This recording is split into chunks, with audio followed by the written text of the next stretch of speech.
Xiao Jinyan opened her eyes and found herself in an unfamiliar place. Thick white fog surrounded her with visibility less than 2 meters. She was lying on a carpet roughly 2 meters long and 2 meters wide. Unlike ordinary carpets, the one beneath her was moving slowly forward through the dense fog. System, welcome to the survival game. You are currently in Survival Zone 2, which holds 100,000 participants in total.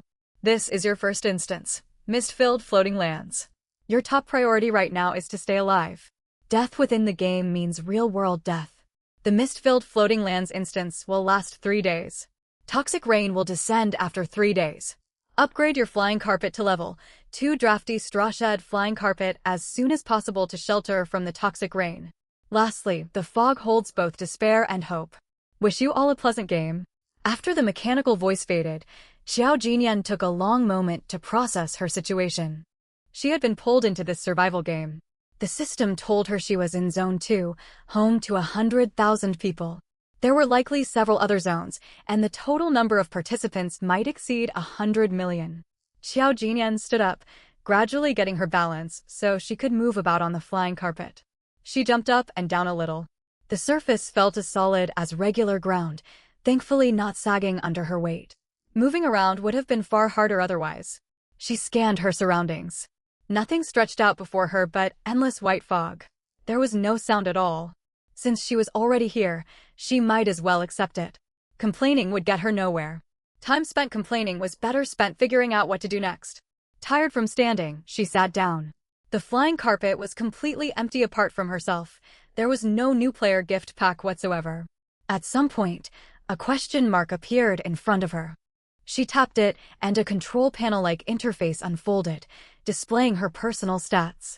Name: Xiao Jinyan. Charm: 3 mental aptitude, 2 physical strength, 1 agility, 1 luck, 2 mental power, 12. She understood most of these values, but what exactly was mental power? As if answering her unspoken question, the public chat channel beside the control panel began scrolling frantically. Wait, where on earth have I been dragged to? That voice said dying in the game means dying in real life. This is terrifying. Who dragged me here? Did anybody ask for my consent? When I get out, I'll make whoever's responsible pay. Let's not talk about getting out. First try to survive these 3 days. Ugh, I was working overtime without eating before I got pulled here. I'm starving right now. Same here. Where are we supposed to get food? Xiao Jinyan closed the chat channel. It was full of unproductive whining. She had only eaten a simple bread before going to sleep, and hunger was gnawing at her now too. Suddenly the flying carpet jolted faintly. Though subtle, Xiao Jinyan noticed it. She looked all around. She finally spotted half of a mineral water bottle toward the carpet's right rear. Half of it was tucked under the carpet, half sticking out. The flying carpet was about to drift past it. Xiao Jinyan hurried over, grabbed the bottle and pulled it aboard. She sat on the flying carpet gasping for breath.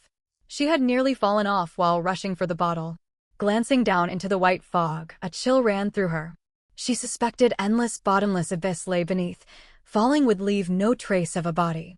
She twisted open the cap and drank a few sips to steady herself. Then she went to sit at the front edge of the carpet. Seeing that water bottle reminded her of the system's words. The fog holds both despair and hope. Xiao Jinyan believed food and other useful supplies were hidden within the white mist. Survival depended on finding them herself. Without further hesitation, she stretched both hands out into the fog from the slowly moving flying carpet, searching thoroughly, even reaching under the carpet. After roughly 3 hours of rummaging, Xiao Jinyan obtained mineral water ×2, forage ×3, wood plank ×1, wooden stick ×1, small bread ×3. This was a decent haul for her, far better than having nothing to eat at all. Her arms ached from holding them out for so long.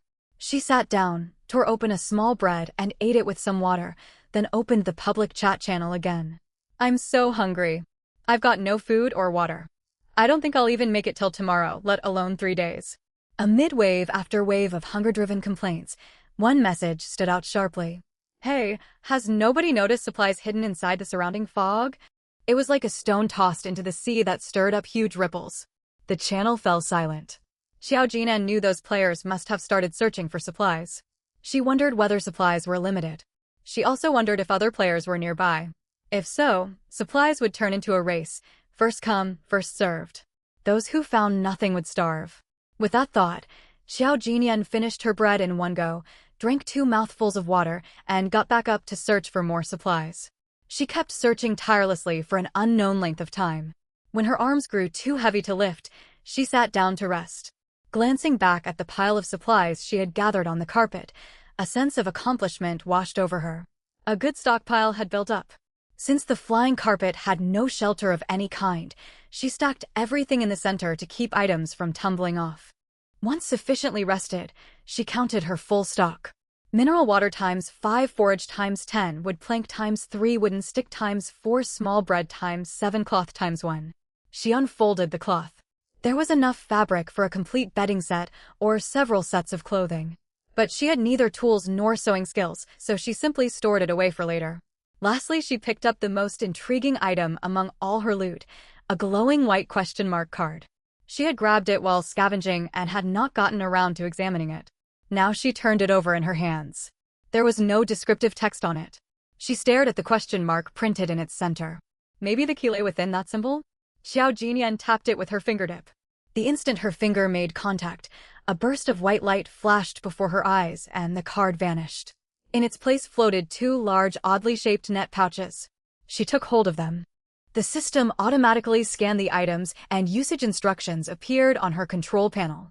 Equipment, special net pouch description, can be mounted on both sides of the flying carpet. Supplies that touch the nets will automatically fall inside. This is a one-time use item. It will expire and be recalled 8 hours after activation. Reading the description made Xiao Jinyan's eyes light up. This was an incredible asset in her current situation. How little could a pair of bare hands collect?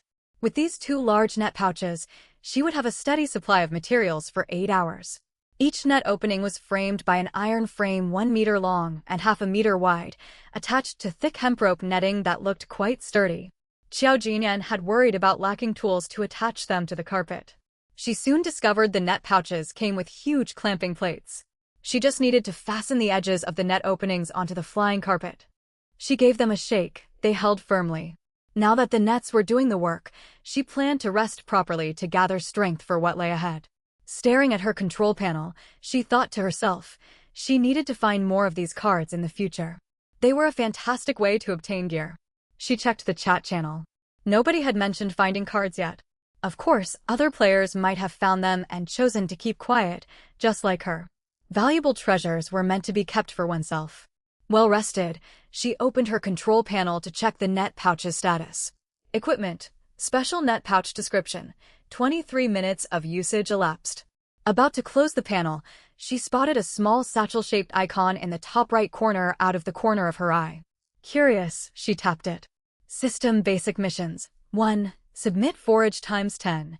Reward, biscuits times 1 pack 5 individual sachets. 2. Submit wood plank times 5. Reward, ham sausages times 1 bundle 10 pieces. 3. Submit wooden stick times 5. Reward, windproof lighter times 1. System advanced missions. 1. Capture sparrow times 1. Reward, hemp rope times 1. 2. Capture pigeon times 1. Reward, bowl times 1. Xiao Jinyan was shocked.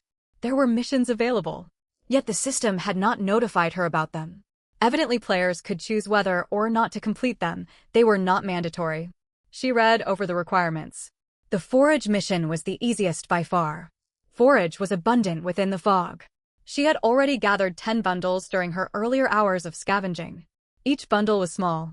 Any diligent player could complete that mission without much trouble. The advanced missions required capturing birds. Since arriving in this game, Xiao Jinyan had not seen a single bird. That explained why only 1 specimen was required for each. For one thing, encounters were rare. For another, birds moved fast and were extremely hard to catch. Still, maybe her net pouches could work. Who knew? Perhaps some foolish bird would fly right into them. Fully rested, she sat toward the front of the carpet. Supplies were scarce in the exact middle and more plentiful along the 2 sides where the nets were mounted. She could only reach for items in the central zone. She scavenged for a good while longer. Her arms grew sore again, and she only managed to pick up 1 extra bundle of forage. She stood up, intending to haul in the nets and collect whatever they had caught. As she rose to her feet, she heard a sound. Holding her breath, she listened closely. Bird chirps. The sound drew nearer. Xiao Jinyan spun around, scanning for where the bird was coming from. A flash of color caught her eyes, a sparrow. She stretched out her hands trying to grab it, but the small bird was quick and nimble. Several attempts failed, and she watched helplessly as it flew away. She sank down onto the carpet, dejected. My hemp rope. While she sat feeling glum, that very same sparrow circled back, wheeling around her as if taunting her. Come catch me. Come and get me. Thud. A dull impact rang out. The sparrow lay twitching on the surface of the flying carpet. Xiao Jinyan held a wooden stick in her hand, staring down at the bird. Show off. Hee hee. That hemp rope is mine after all. She briefly considered eating the sparrow. Even small prey was better than nothing. But she had no means to cook it. She certainly was not going to eat it raw. No way. She was not that desperate yet.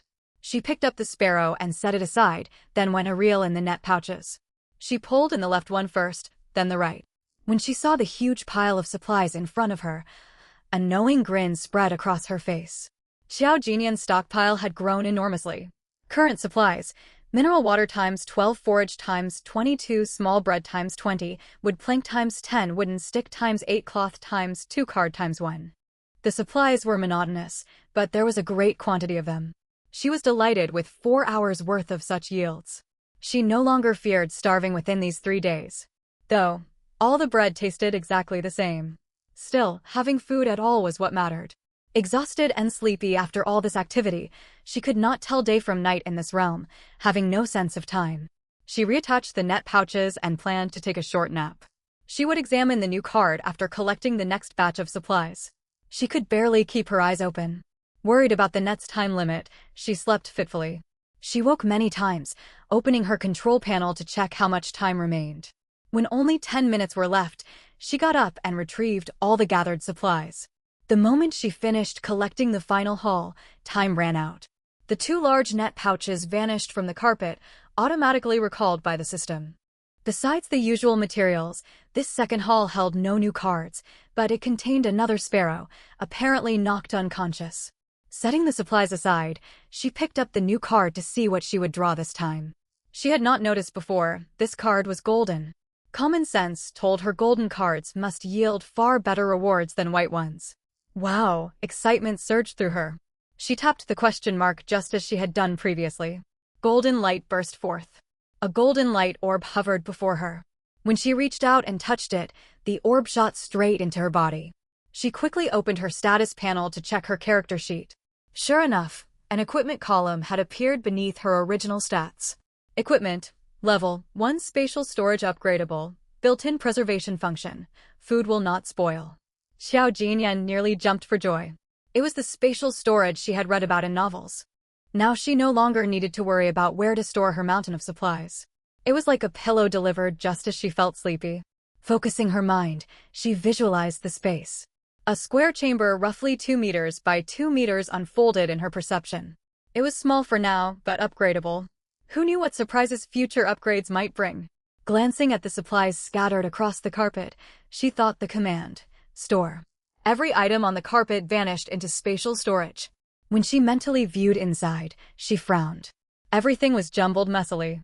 Some small bread loaves had gotten squashed. Unfortunately, she could not physically enter the space. An idea struck her. Could she rearrange things using mental will? She had already stored items purely with thought. Concentrating fully on the interior of the storage space, she mentally reorganized everything. There was no concept of height inside. She stacked all the wood planks neatly to form a base, then piled forage bundles on top of them.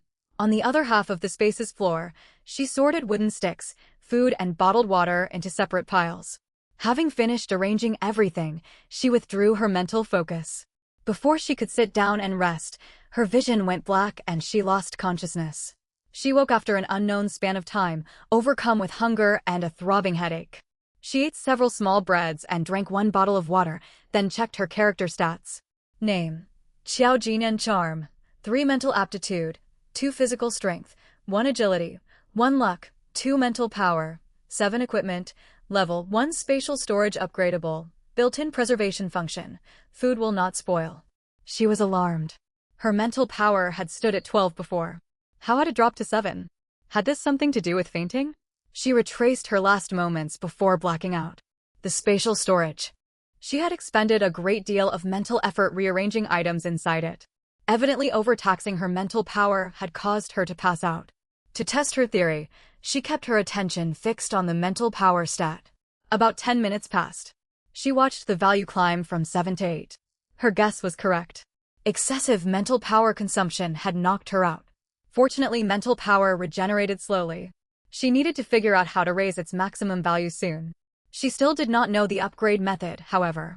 Opening the mission list, she submitted her 2 captured sparrows. Congratulations for completing Advanced Mission 1. Reward: hemp rope ×1. Congratulations for completing Advanced Mission 1. Reward: hemp rope ×1.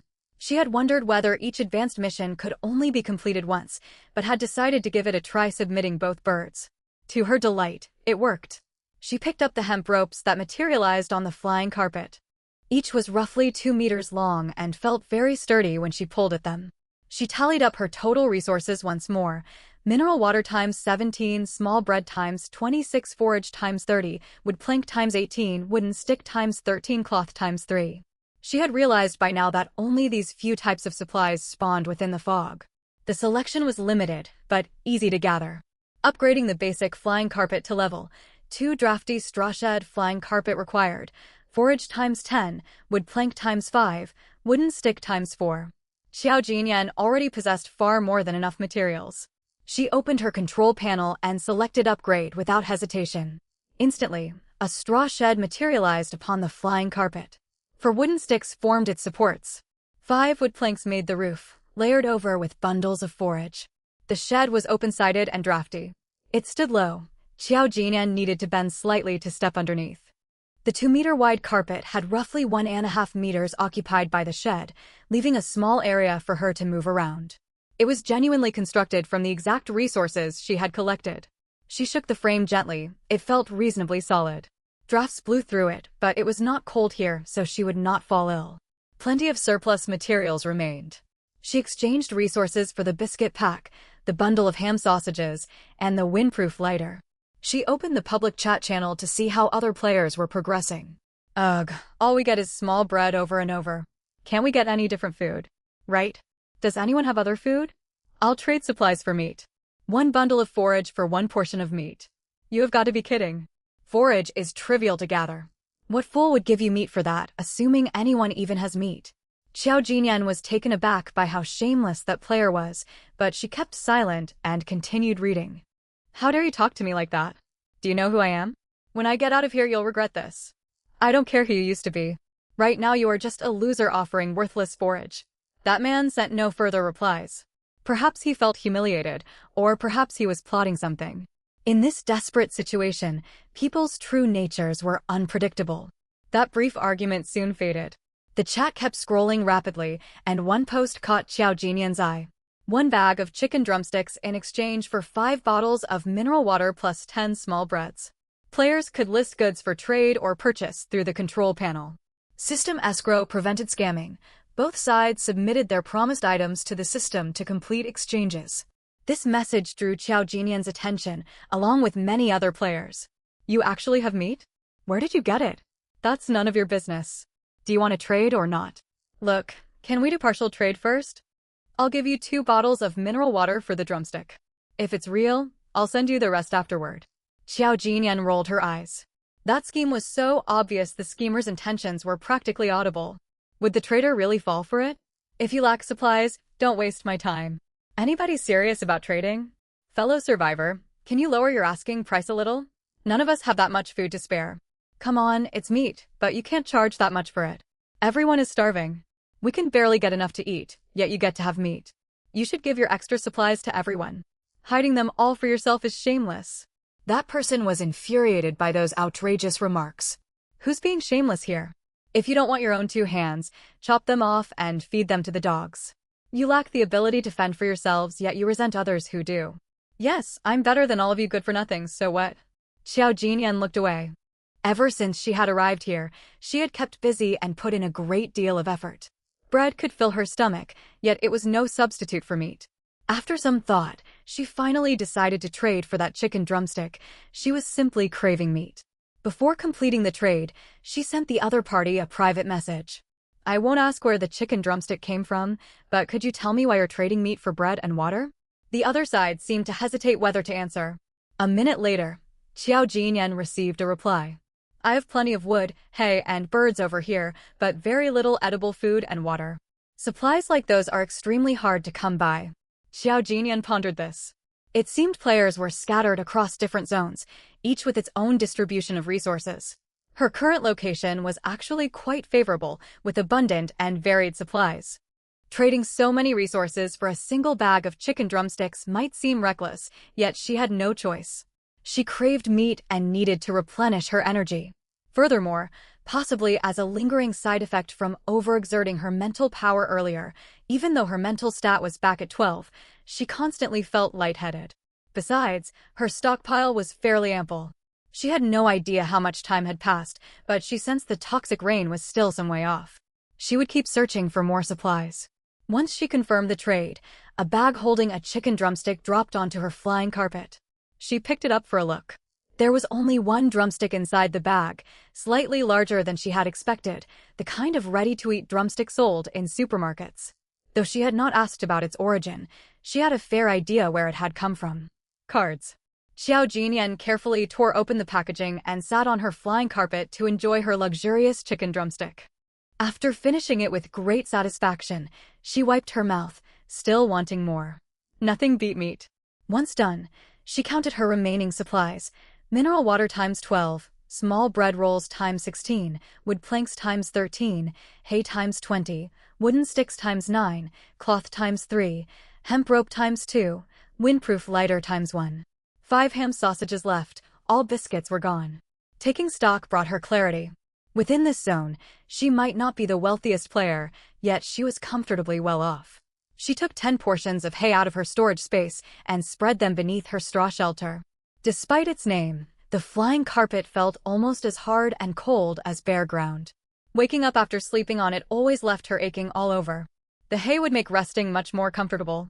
Once finished, she lay down inside the shelter to get some sleep. She now slept whenever she felt drowsy and avoided pushing herself too hard. It was far too dangerous to operate while fatigued. One misstep and she could tumble off. Lying atop the hay, she stared out at the thick white fog all around and soon drifted off. Elsewhere, on another drafty level, 2 straw shelter flying carpet. Lun Yan, who had received the water and bread, eagerly twisted open the mineral water bottle and drank half of it in one go. She had suffered terrible thirst these past 2 days. Back before arriving in this world, she drank at least 4 cups of water every day.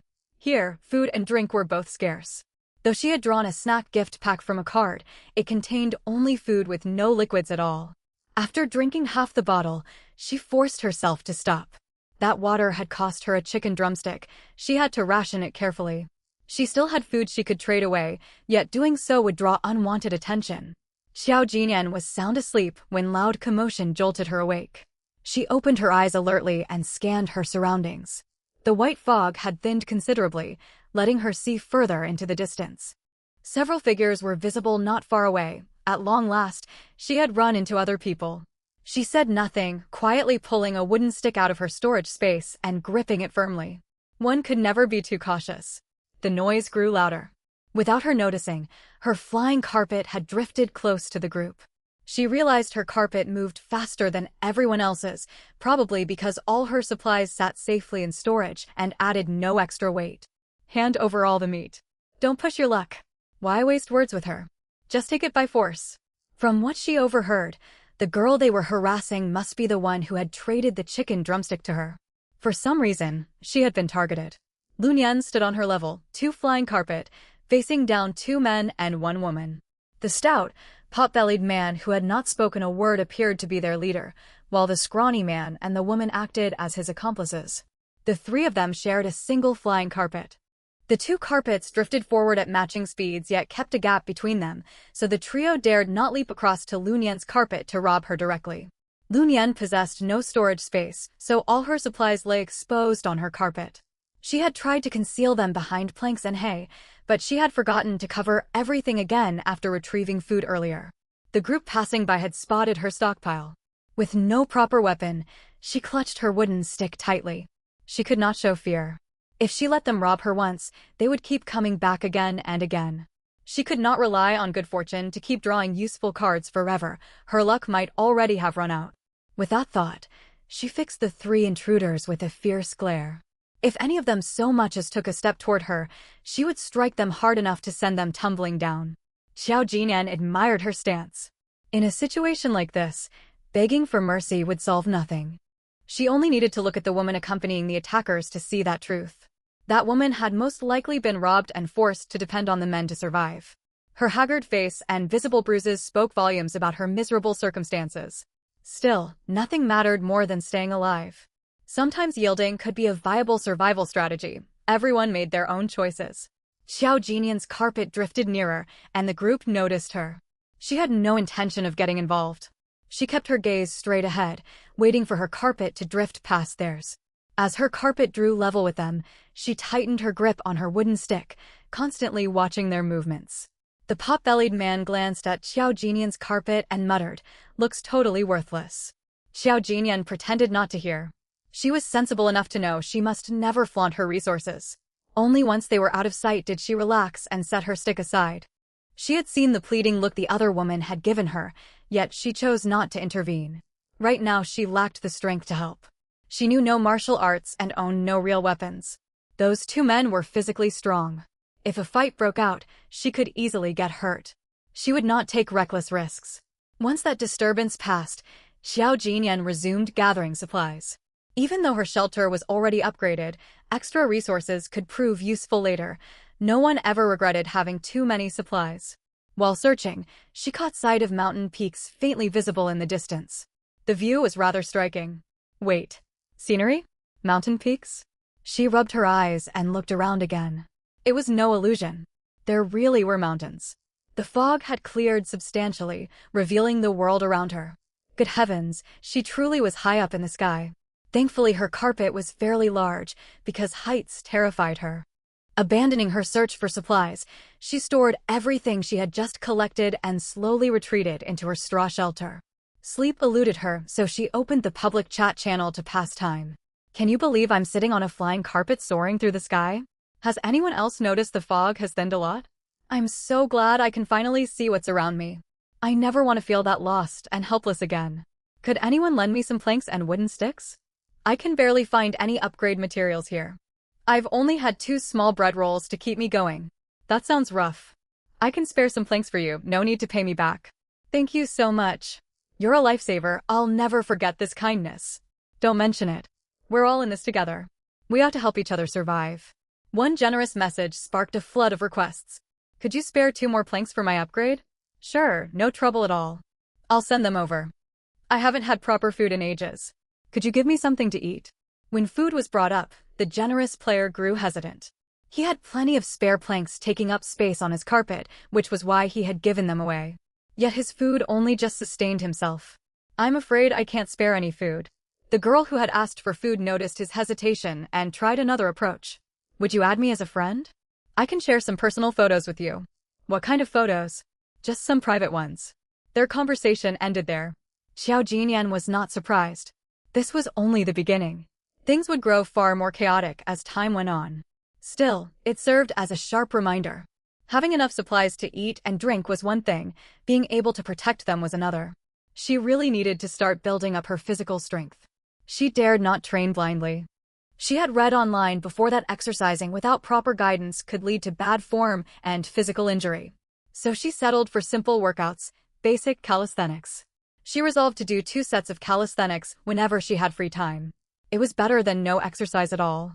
Before she could start her new fitness routine, something unexpected happened. Giant glowing characters materialized across the sky. Countdown, 8 hours. Hey, can everyone see those words in the sky? What does this mean? Does it mean we get to go home once the countdown hits 0? Don't be ridiculous. Didn't the system warn us we need to upgrade before the toxic rain arrives? Toxic rain? What's that? Is it rain that poisons you? The chat fell into stunned silence. Toxic rain will shower food down from the sky. Just stand outside with your arms open to catch it when it starts pouring. Xiao Jinyan paid no mind to the banter in chat. She was busy gathering as many supplies as she possibly could. While many panicked over the countdown, Plenty of sharp-minded players hurried to stockpile resources. No one knew how long the toxic rain would last. The dungeon objective was simple: survive. The 3-day window was only preparation time. The system had never specified how long the toxic rain would continue. What if it poured for 10 days or half a month? Time slipped by, and the countdown dropped from 8 hours down to 2. The last traces of white fog vanished completely. The sky turned a murky gray. A wind began to blow. It was gentle at first, not strong enough to rock the flying carpets. With everything now visible, Qiao Jinyan retreated into her shelter once more. The supplies had vanished along with the fog, for they had only existed hidden within it. Thankfully, her reserves were solid. Now everything depended on how long the rain would persist. The wind chilled her. Expecting it to grow colder once rain began, she retrieved planks and hay from storage. She propped planks vertically between the edges of her carpet and the shelter's roof. They fit perfectly. Before the rain arrived, she fitted planks across the back and both sides. She had built a crude little hut. She left gaps on 2 sides and an opening at the front for entry and to keep watch on her surroundings. The hovering countdown hung over them like a blade poised to strike. The wind picked up. Fine silver threads could be seen drifting through the air. Peering through her gaps, Qiao Jinyan watched. The toxic rain had come. Feeling the temperature drop, she laid down extra hay across her carpet for warmth and comfort. With nothing left to do, she opened the chat channel to distract herself. Ow! This rain hurts when it hits your skin. Well, it is called toxic rain. If you can still feel pain now, you might not last much longer. Don't scare me like that. Does anyone have hay to spare? I'm freezing. I'll pay you back when the toxic rain ends, please. Can anyone give me food or water? I'll pay double once this is over, I promise. Message after message begged for handouts. Qiao Jinyan had once read stories mocking foolish characters who made reckless choices. Back then, she had wondered how anyone could neglect their own survival. Yet here those exact scenarios were unfolding right in front of her. This was only the first dungeon. The system would not make it impossibly hard. Qiao Jinyan had simply been lucky enough to spawn in a well-resourced area. Other zones had uneven resource distribution, each with its own trade-offs. Some lacked building materials, but held lots of food, while others were rich in materials yet short on rations. Players could trade through their control panels to get whatever they needed if they tried. Foolish players, however, were destined to become casualties. The rain intensified. Wind no longer scattered the raindrops. Bead-sized drops hammered onto carpets and shelter roofs, striking anyone whose flying carpet had not been upgraded. Anguished shouts flooded the chat. This cursed toxic rain. I only stepped out of my shelter for a second, yet a few drops landed on my skin. It burned immediately. When I pulled my shirt up, my skin was already blistering and rotting. Is it really that dangerous? Go outside and test it yourself if you don't believe me. Not a chance. No one risks their life like that. There's no medicine here. Infected wounds can easily kill you. Everyone stay indoors. I just saw someone. Their carpet wasn't upgraded. Barely 10 seconds after the toxic rain hit them, they collapsed and went silent. There was blood all over their carpet. The person typing trembled as they wrote. A living human had perished in front of their eyes so quickly, far too quickly. Why didn't you pull them onto your carpet and save them? Right? How could you be so cold-hearted? If I had seen them, I would definitely have rescued them. Saving a life brings great merit. Plenty of grand, empty words. Qiao Jinyan could not hold back and sent a message into the channel. I'm starving with no water or food left. Could someone spare me supplies to save my life? She specifically tagged the person who had spoken about saving lives. Atchin Family Beauty, no reply came. She tagged them several more times. Atchin Family Beauty, aren't you going to earn that great merit? Empty talk, nothing more. The toxic rain kept falling. Qiao Jinyan lost track of time. She ate when hungry, drank when thirsty, and slept when tired. Occasionally she spotted other drifting flying carpets. Some players had copied her idea, propping planks upright to block wind and rain. Her stored food dwindled little by little. Even being frugal, she could not survive forever with no way to restock. Her carpet drifted aimlessly through the downpour. There was no destination. Just as Qiao Jinyan grew anxious over her shrinking supplies, the toxic rain stopped. The heavy downpour ceased in an instant, and sunlight broke through the clouds. She caught sight of the sun for the first time in a long while. She did not rush outside. She remained inside her shelter and observed cautiously. The toxic rain is over. It's finally over. I would have starved to death if it had lasted any longer. I have no food left at all. Could someone give me some drinking water? I'm dying of thirst. The rain has stopped, but where is the fog? How are we supposed to find new resources? Has anyone stepped outside? Could the sunlight be poisonous? Coward. Why would sunlight hurt you? If you're so scared, stay hidden forever. Messages filled the channel, most celebrating the end of the rain. After watching several players step out safely, Xiao Jinyan slowly exited her shelter. Before leaving, she took down all the planks she had set up. She feared others would spot her well, build shelter, and assume she hoarded valuable goods, then try to rob her. In her current state, she stood no chance in a fight. She decided to keep a low profile. Opening her control panel, she saw a notice: system upgrading. 10-minute countdown remaining. I didn't know the system could upgrade. What will it be like afterward? She had already eaten inside the shelter before dismantling the planks. Not hungry, she did a few rounds of calisthenics to pass the time. Once enough time had passed, she reopened her control panel. Countdown. 3, 2, 1. A burst of bright light washed over her, and everything before her eyes transformed.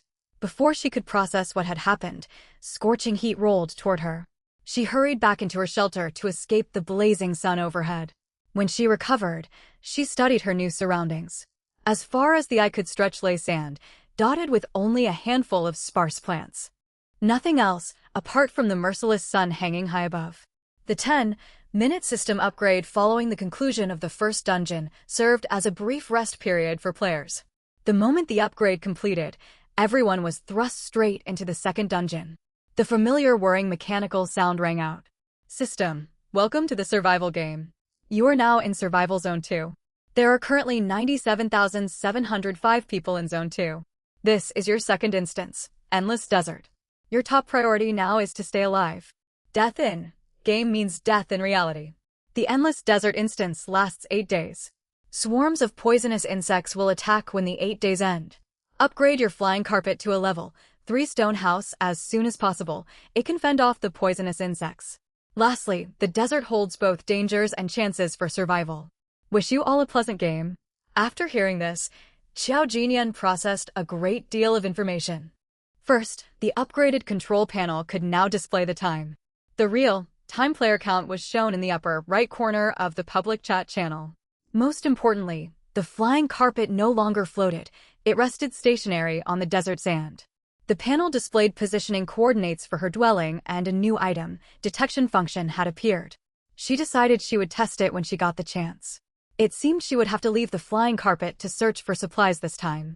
When Zone 2 first opened, there had been 100,000 players. Now only 97,705 remained. More than 2,000 people had died in the first instance. Xiao Jinyan could not understand. The first instance had not been overly difficult, so why had so many perished? She pushed the thought aside. Why worry about others? As long as she survived, that was what mattered. The temperature was not unbearably hot, around 30 degrees Celsius. Still, after the comfortably cool climate of the previous instance, she had not yet adjusted. Why haven't we been sent back once the instance ended? Damn it, it's so hot. I barely have any water left. This heat gives us almost no chance to make it. People watching from home, do you think I can survive this instance? Will we keep being trapped inside one instance after another forever? Xiao Jinyan wondered the same thing. Would she really have to scrape by through endless instances for the rest of her life? After resting for a while, she checked the time. It was just past 6 in the evening. Night fell late in the desert. Having gradually grown used to the heat, Xiao Jinyan decided to go out and explore. All her belongings were stored inside her spatial storage. She grabbed a wooden stick and set off. The moment her feet sank into the sand, she felt the solid reality of the ground beneath her. She had spent so much time high up in the air, confined to such a small area. If she stayed there much longer, her legs would probably weaken from disuse. Xiao Jinyan walked slowly across the desert. Since supplies in the last instance had been found by feeling around, she bent down every so often to sift through the sand. She kept this up for half an hour. And guess what? She found absolutely nothing. Not a single thing. The work left her lower back aching. She checked the time. It was past 7. The sun hung low in the distance, about to set. She had crossed 2 sand dunes. Looking up, she could no longer see her thatched hut. Thankfully, she had positioning coordinates. She opened the control panel and pulled up the map. A red marker indicated her hut, and a triangle marked her current location. She followed the dotted line on the screen to head back. Nearly 20 minutes later, after climbing over another dune, her thatched hut came into view. Evening had arrived, and the temperature had dropped to roughly 20 degrees Celsius. Xiao Jinyan pulled her clothing tighter, closed the panel, and swung her wooden stick idly as she walked. Suddenly, a dull thud echoed. She turned toward the sound. Her stick had struck an unremarkable camel thorn bush growing out of the sand. Camel thorn was merely shrubbery. Being hit by a stick should not have produced such a heavy, muffled noise. The sound resembled hitting a wooden crate. Xiao Jinyan bent down to investigate. Scorpions and venomous insects abounded in the desert, so she dared not touch the bush with her bare hands. She tapped the camel thorn repeatedly with her stick, hoping any hidden creatures would be scared off by the noise. When nothing stirred, she used the stick to pry the object concealed beneath the shrub into the open. It was indeed a wooden chest. She picked it up and saw it was locked. She probed around inside the camel thorn but found no key. After examining it fruitlessly, she carried the chest back to her thatched hut, planning to test the new item, detection function on the panel. Once back inside, she first took a large drink of water before activating the detection feature. A square scanning frame appeared on her screen. She aimed it at the wooden chest on the ground, and its information displayed instantly. Item: Supply chest grade 2. Xiao Jinyan's eyes lit up. No supply chests had existed in the last instance, yet she had found a grade 2-1 right at the start of this run. She was overjoyed. She held the chest, examining it excitedly, before a thought struck her. How was she supposed to open it?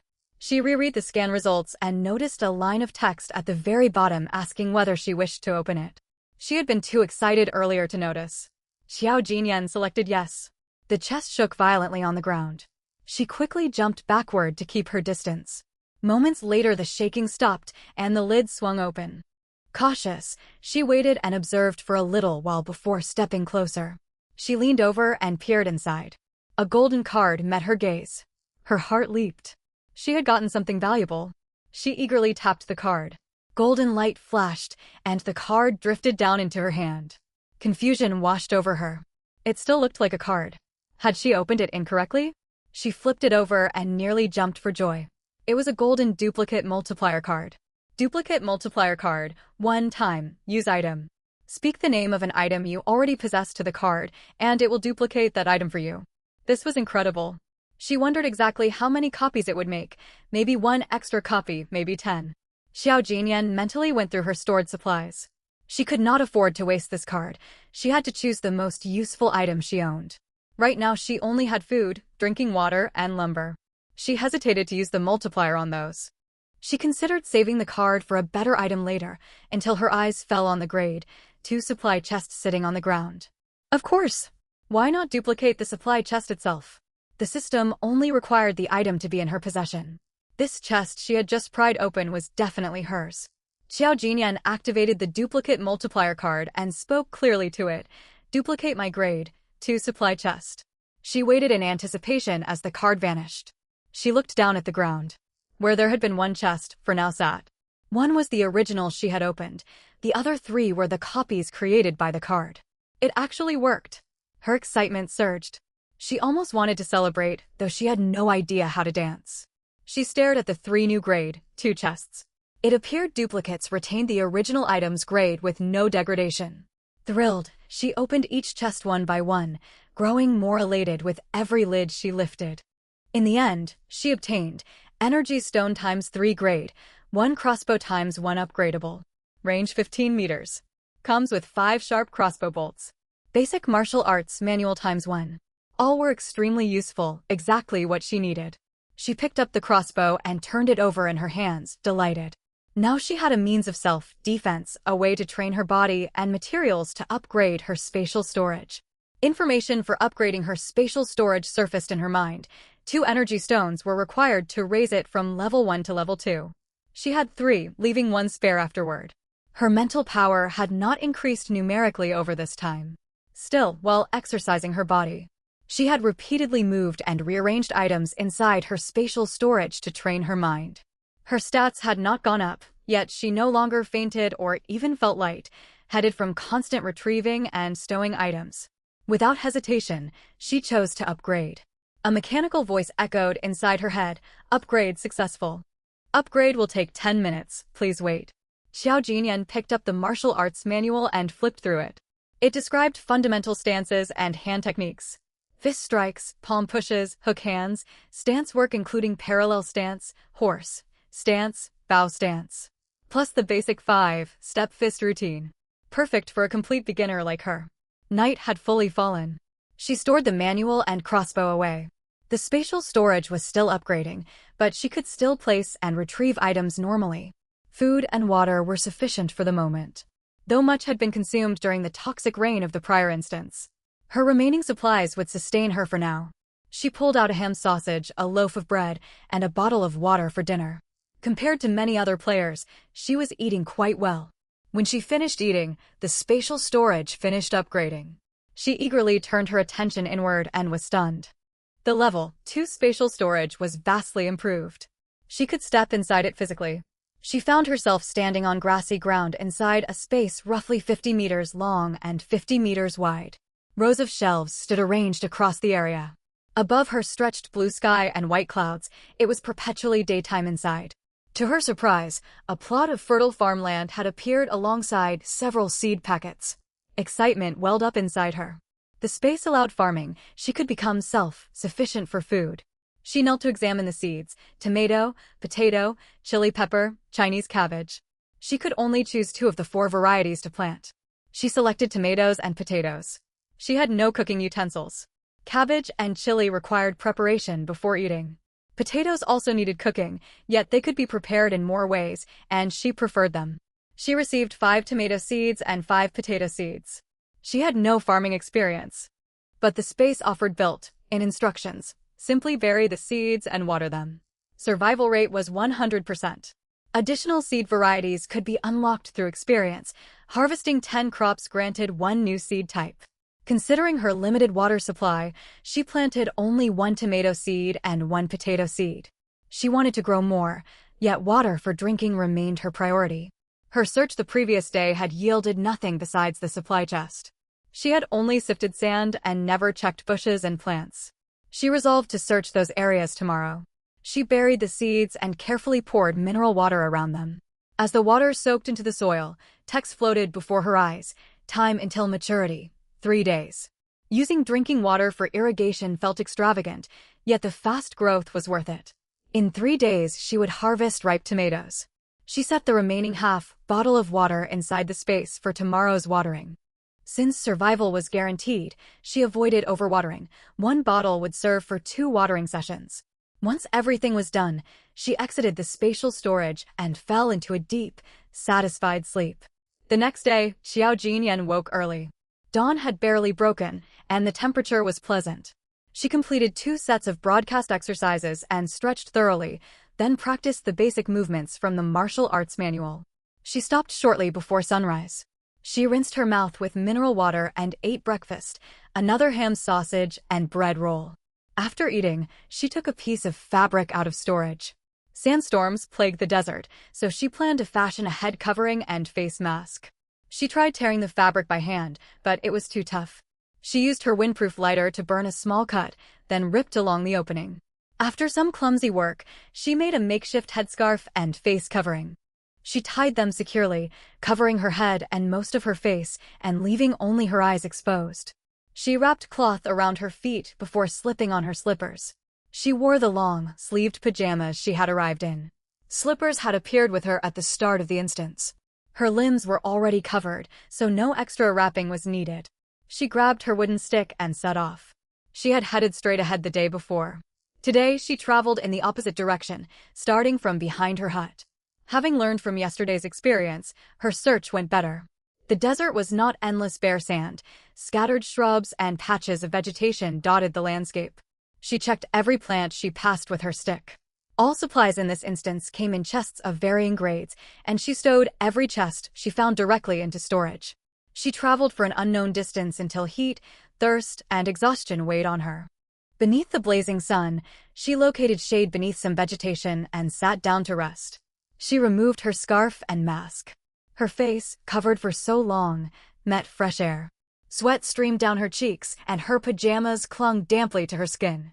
She wiped sweat from her face with her sleeve and rolled up her sleeves and trouser legs to cool off.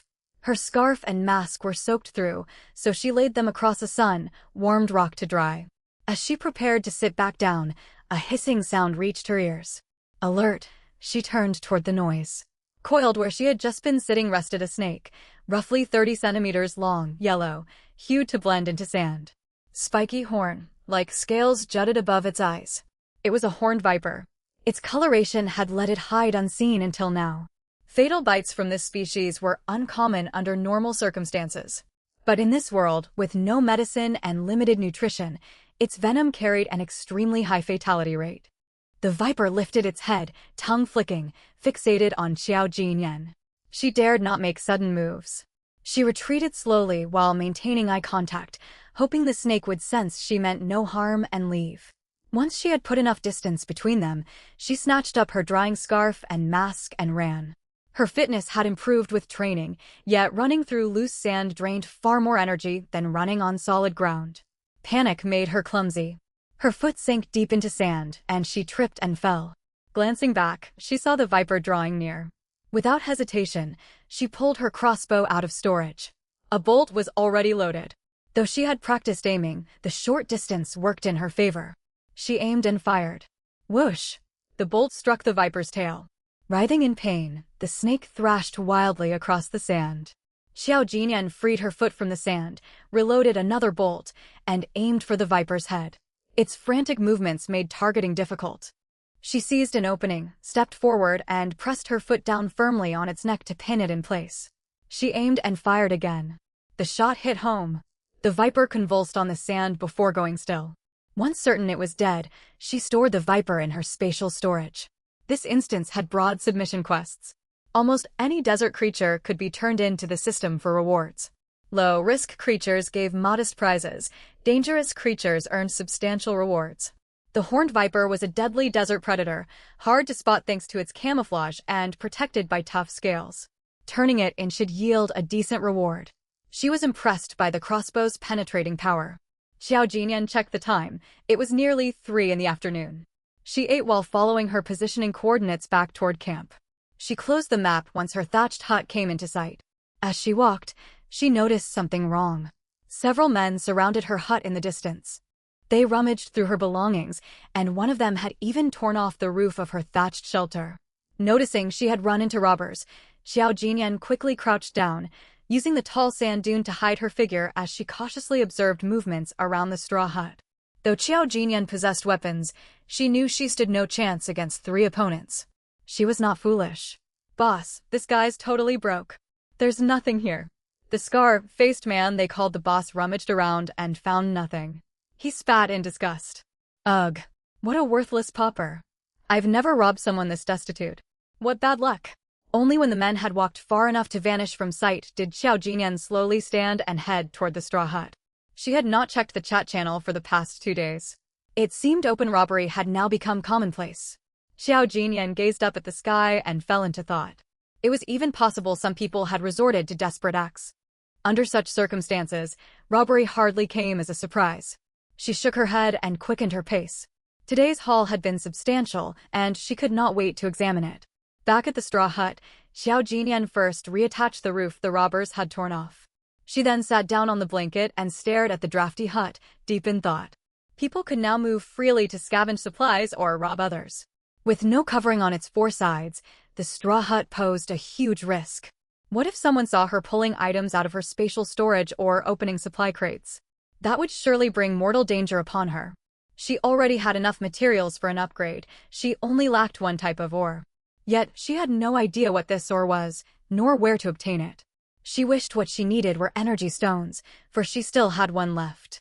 After refitting the roof, Xiao Jinyan decided to board up 3 sides with planks, leaving only the main entrance for access. It would grow noticeably hotter inside, but she had found quite a few supply crates that day. She had planned to open them inside her spatial storage. Yet there remained the risk of being spotted vanishing out of thin air. The robbers she had encountered earlier served as a sharp reminder. Threats could spring out of nowhere at any moment. Caution was her best safeguard. She could always remove the planks after sorting through her supplies in the spatial storage. Xiao Jinyan stepped outside to double-check her surroundings. Assured no one was nearby, she focused her mind and entered her spatial storage. Opening supply crates within the safety of her space was far smarter than doing so in the straw hut. Once inside, she hurried over to her pile of supply crates. Testing each crate's rank would waste too much time. She would simply open them all. There were 12 crates in total. Upon opening every one, Xiao Jinyan obtained kitchen set ×1 including pots, pans, bowls, ladles, and other utensils, daily use gift pack ×1 toothpaste, toothbrushes, paper towels, sanitary pads, and other necessities. Fruit gift box ×1 cannon, style attack skill ×1 level 1 upgradable. Its attack covers a 5-meter radius and deals damage to all targets within range. Ordinary dagger ×1 cannot be upgraded. Attribute points ×5 or ×3. Bag of rice ×1 5 kilograms. Beef ×1 1 kilogram. Xiao Jinyan could barely contain her delight. Now she truly had everything. She would no longer worry about food or daily necessities. She could finally eat meat. Wonderful. Xiao Jinyan picked up the book for the cannon. Style attack skill first. This was an invaluable find. She opened it. It described a form of combat similar to mystical arts. Before she could finish reading, the characters lifted off the pages and floated in mid-air. Understanding what was happening, Xiao Jinyan read through every passage carefully. The words then converged into a beam of light that shot straight into her body. A surge of energy coursed through her veins before settling to rest. Xiao Jinyan realized the cannon style attack skill had fused with her. Moving to an open area, she raised her right hand with her palm facing outward and focused her will. Boom! A wave of energy burst forth from her palm. Joy flooded over Xiao Jinyan. Its power was considerable. If enemies came within 5 meters, a well-aimed strike toward vital spots such as the heart or head would kill them instantly. However, it drained physical stamina. She checked her status. Her stamina had dropped from 1 to 0 in an instant.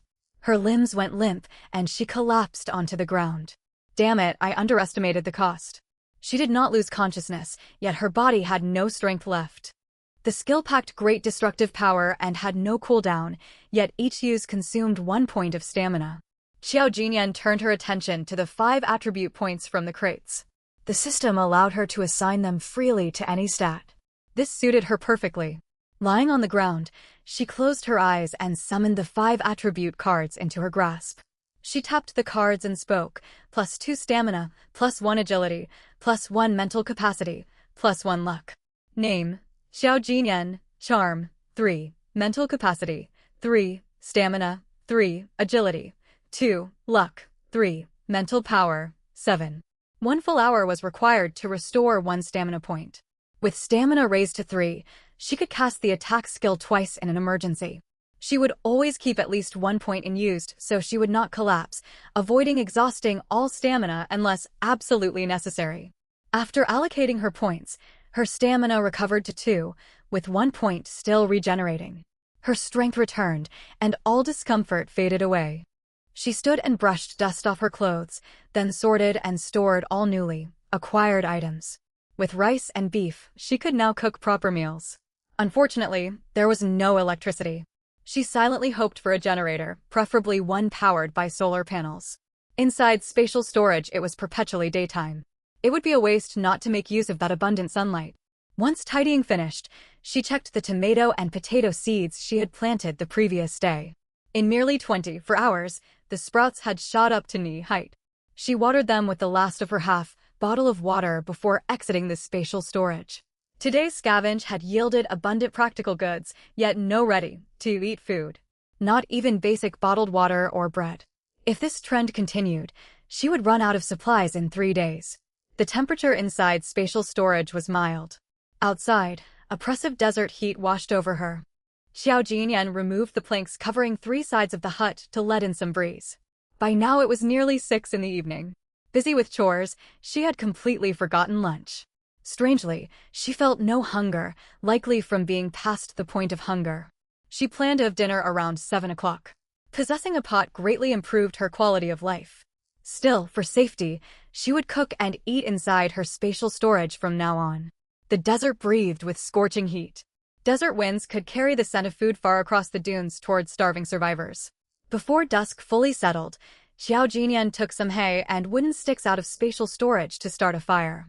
Desert temperatures swung wildly between day and night. The night before, she had nearly frozen. Fortunately, she had kept a scrap of cloth, wrapping herself in it to barely get through the cold hours. The warm sunlight the next day plus constant movement had kept her from falling ill. Tonight she was determined to sleep warmly. She set about building her fire while daylight remained. She dared not light fire on the flying carpet, as it could easily catch alight. Instead, she carried hay and sticks one step away from the carpet. She bunched hay into a pile on the sand and propped sticks around it in a triangular frame to build a fire pit. Surrounded by sand, she faced little risk of uncontrolled spreading flames. Once her setup was ready, she pulled out a windproof lighter and ignited the hay. Everything dried by the desert burned at once. Seated on her flying carpet, Xiao Jinyan stared into the flames, her thoughts turning to the ore required to upgrade her dwelling. She had no clue where to find it. She opened the public chat channel. Messages scrolled at high speed. She held the screen and read backward. Many users were trading goods, wooden planks, timbers, self-made defensive weapons. None of the offerings impressed her. One trade listing caught her eye. Custom-made clothing. You provide fabric, I tailor garments. Multiple styles available. Service fee, 2 loaves of bread and 1 bottle of water. Other food items welcome via private chat. Xiao Jinyan's clothes had worn thin. During the earlier fog event, she would hang them to air overnight, yet she had never washed them. Water was too precious to waste on laundry. She tapped into the profile and recognized the seller. It was the same person who had traded chicken legs before. Evidently, they had survived the fog instance. Xiao Jinyan opened a private chat. Invincible Yen, what styles of women's clothing do you offer? All roads lead to Lu. Images attached. Take a look, boss. Xiao Jinyan examined them one by one. Styles were fairly similar. Short sleeve, long sleeve, and sleeveless tops, shorts, riding breeches, and long trousers. All were pullover designs without buttons. She selected the short sleeve style and sent the image across, together with her bolt of teal, green fabric via the system trade function. Service fees were held by the system. Both parties would receive their goods only after the seller submitted the finished clothing. It was a secure transaction method. All roads lead to Lu. Got it, boss. It will be ready tomorrow. Please provide your height and weight. Invincible Yen, 170 centimeters, 52.5 kilograms. All roads lead to Lu, okay. This person must have been extremely lucky, likely unlocking some kind of sewing tool. Clothing would inevitably wear out, so this was a solid business, and the service fee was reasonable. Xiao Jinyan closed the chat channel, looking forward to receiving her new clothes the next day. Dusk fell. Since she still felt no hunger, she decided to explore the area near her dwelling. Up to this point, she had only scavenged far away. The surrounding vicinity remained unexplored. It was not fully dark yet. She grabbed a burning torch from the fire and took a wooden stick out of spatial storage before setting off. She held the torch low so its limited light illuminated the ground beneath her feet. She found very few supply crates, but encountered plenty of scorpions and venomous insects. She killed them all and stored them inside spatial storage to exchange for supplies via the system later. Night had completely descended. She had only located 2 supply crates. She intended to finish searching the immediate area and then head back. Tapping at brush and sand with her stick, she heard a dull thud. The sound differed from hitting a supply crate. It resembled striking stone. She almost moved on, yet curiosity drove her to dig the object out from under low scrub. It was a strangely shaped black rock. Something told her this was no ordinary stone. Could this be ore? She activated her system scanner. Scan result, ore. It really was ore.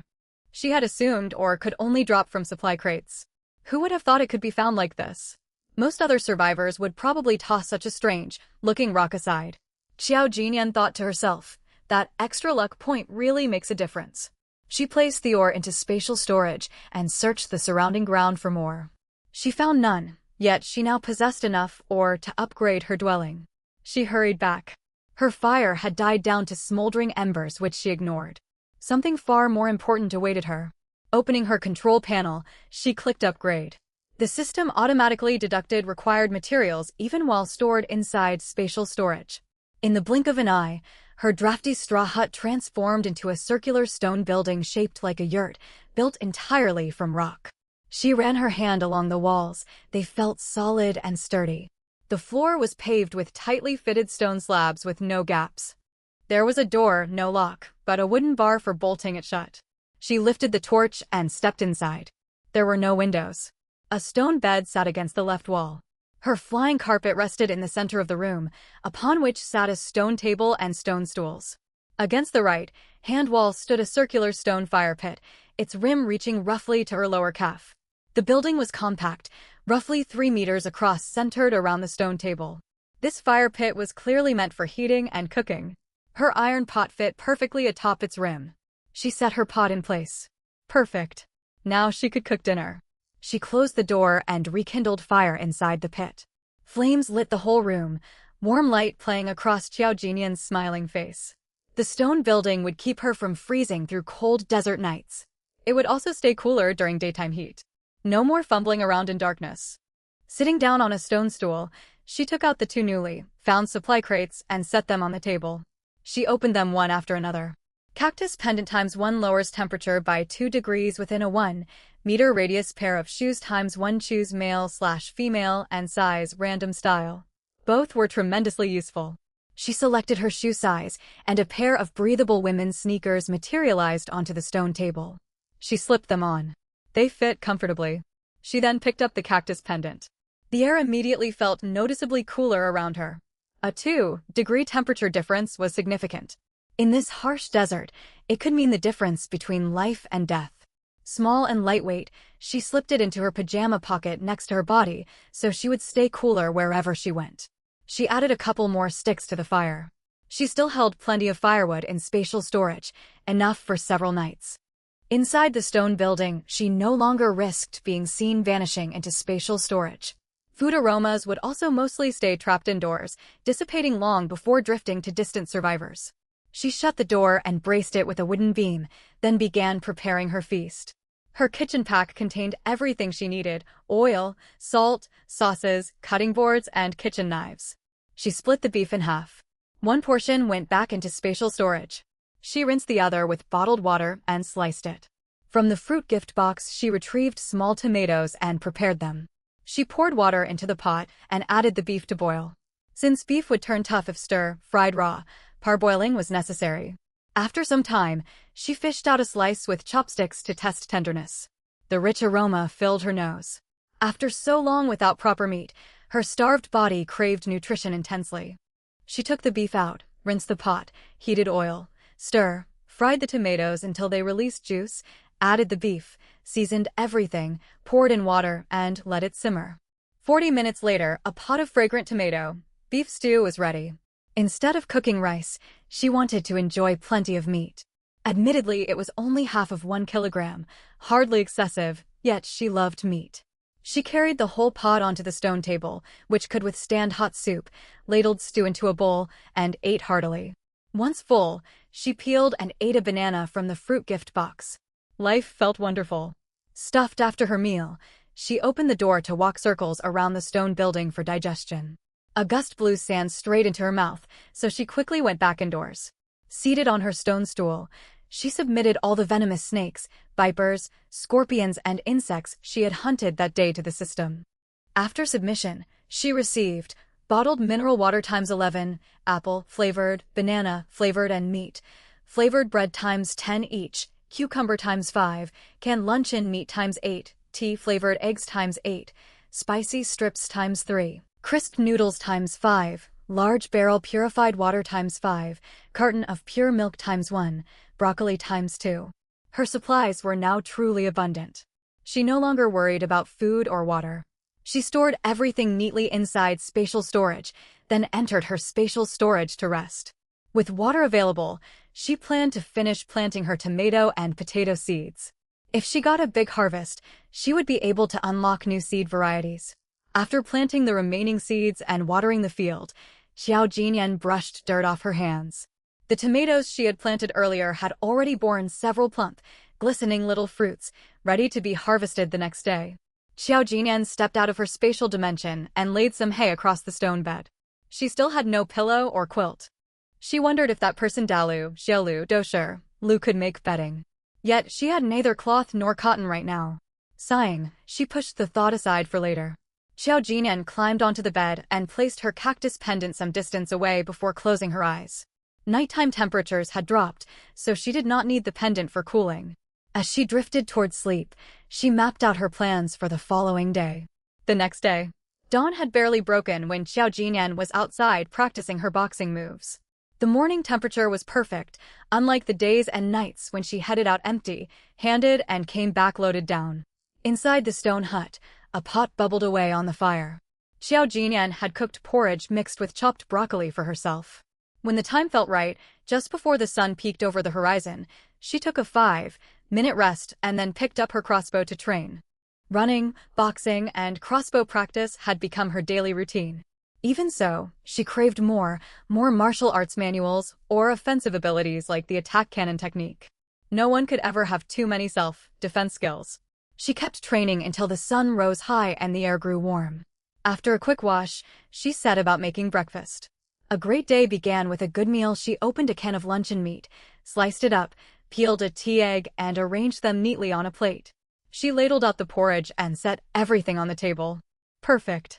She had intentionally cooked extra porridge so she would have ready-made food to eat out in the wilderness if she could not make it back by noon. Once full, Xiao Jinyan doused the fire inside the stone hut, tied on her headscarf and face covering, then shut the door behind her. There was nothing of value inside anyway, and no one could cart away the stone building. Still, closing the door felt like a necessary ritual. Oh, that stubborn sense of ceremony. Today she headed southeast. Along the way, Xiao Jinyan scavenged everything she could find in the desert, like a thorough looting robot. It struck her as strange. She had traveled for days without spotting a single living soul. Where had those people who raided her straw shack come from? Thanks to her cactus pendant, she did not swelter as badly as the day before, though she still sweated profusely. Glancing up at the sun, she saw it was 12:30. She found a patch of shade, removed her headscarf and face covering, and pulled out a bottle of water to wash her face and hands. After catching her breath, she took out the morning porridge from her spatial dimension. It was still as hot as when it had first finished cooking. She set it aside to cool. While waiting, she bit into an apple. Trekking across the desert drained far more stamina than traveling over flat ground, but it made for excellent physical training. She could now complete 2 extra sets of boxing forms each day. The progress was obvious. She was not satisfied with her morning haul. Every supply crate she scanned turned out mostly to be Tier 1, with only one Tier 2 crate among them. She prayed silently that she would find more high-tier crates in the afternoon. Pleased when she finished her apple, the porridge had cooled enough to eat. She wolfed it down and set off again in search of crates. With her cooling pendant, she did not want to waste a single moment. Her plea seemed to have been answered. In less than an hour, she located 2 more Tier 2 crates. As usual, she stored them inside her spatial dimension. When she lifted her head, a man stood right in front of her out of nowhere. He held a rusty sickle stained with dried blood. Every sign told her he meant harm. Hand over everything you've got if you want to live. This is a robbery. Xiao Jinyan stood calm and met his gaze directly. Seeing her unruffled demeanor, the man raised his sickle high. Don't play dumb. One swing of this thing is no joke. Xiao Jinyan studied the scrawny man. He might have overpowered an ordinary woman, but he had picked the wrong target in her. This man was in for terrible luck. Instead of striking immediately, she spoke evenly. I have nothing. No food, no supplies at all. Lies. I saw you. 1 second those crates were in your hands, the next they vanished. You've got some special ability. Hand it over or else I boom. The man's body crumpled to the sand, a gaping hole torn in his chest. Killing for the first time unsettled her, yet Xiao Jinyan had long known this moment would come. She had watched forensic dissection videos before, so it took her only 30 seconds to compose herself. She walked over to the corpse, confirming he was thoroughly dead, then glanced at the wound. The attack cannon technique worked wonderfully. Ding! A system notification chimed. Xiao Jinyan opened it to read, "You have eliminated 1 player. Would you like to loot his equipment?" Her eyes lit up. You could get loot from killing people? She tapped yes. In an instant, she was teleported to the man's home, another Tier 3 stone hut. To her surprise, another man was present inside. Who the hell are you? Where did you pop up from? Xiao Jinyan arched an eyebrow and said nothing. The second man sized her up from head to toe. You look well kept. You must have plenty of good stuff. Hand it over and I'll spare your life. Somehow producing another sickle, he aimed it straight at her. What are you doing? Robbery, of course. Boom. This man also collapsed onto the ground with a hole through his chest. Robbers really came to for one these days. Using the attack cannon twice in quick succession cost her 1 stamina point, dropping her stamina from 3 to 2. She still retained 1 point, so she felt no severe physical strain. With the threats dealt with, she began ransacking the hut. She searched every corner but found almost nothing worthwhile. For a Tier 3 stone hut, it sure held nothing but sticks and hay. Even so, she stored all of it into her spatial dimension for firewood. Apart from those, she salvaged a handful of moderately useful items and left the worthless trash behind. It seemed this hut had reached Tier 3 purely by luck, thanks to mind ore. It was a shame she could not take the building with her. She had tried storing it in her space before, only to receive a red system warning for violating rules. No use longing for what she could not carry. She prepared to activate the system and return to her original location. Just then a new prompt popped up. The stone hut remains unrecycled. Are you certain you wish to abandon it? Her finger froze mid-tap. She could not move the hut, but she could recycle it? She immediately selected recycle. In 1 second, the stone building vanished from the sand. In its place lay a dull black rock. Or, a wonderful surprise. She hurried over, picked it up, examined it, and put it away in her space. She had spent 3 whole days before finding a single piece of ore. She did not know its uses beyond upgrading stone huts, yet something this rare had to be valuable. It might prove useful in the next instance. Only scrap littered the sand where the hut had stood. It was a pity there was no junk dealer around, otherwise she would have sold every bit for credits. She scanned the ground one last time for usable items and found none. She had no interest in picking up smelly socks and random rubble. She tapped return at last and reappeared beside the first robber's corpse.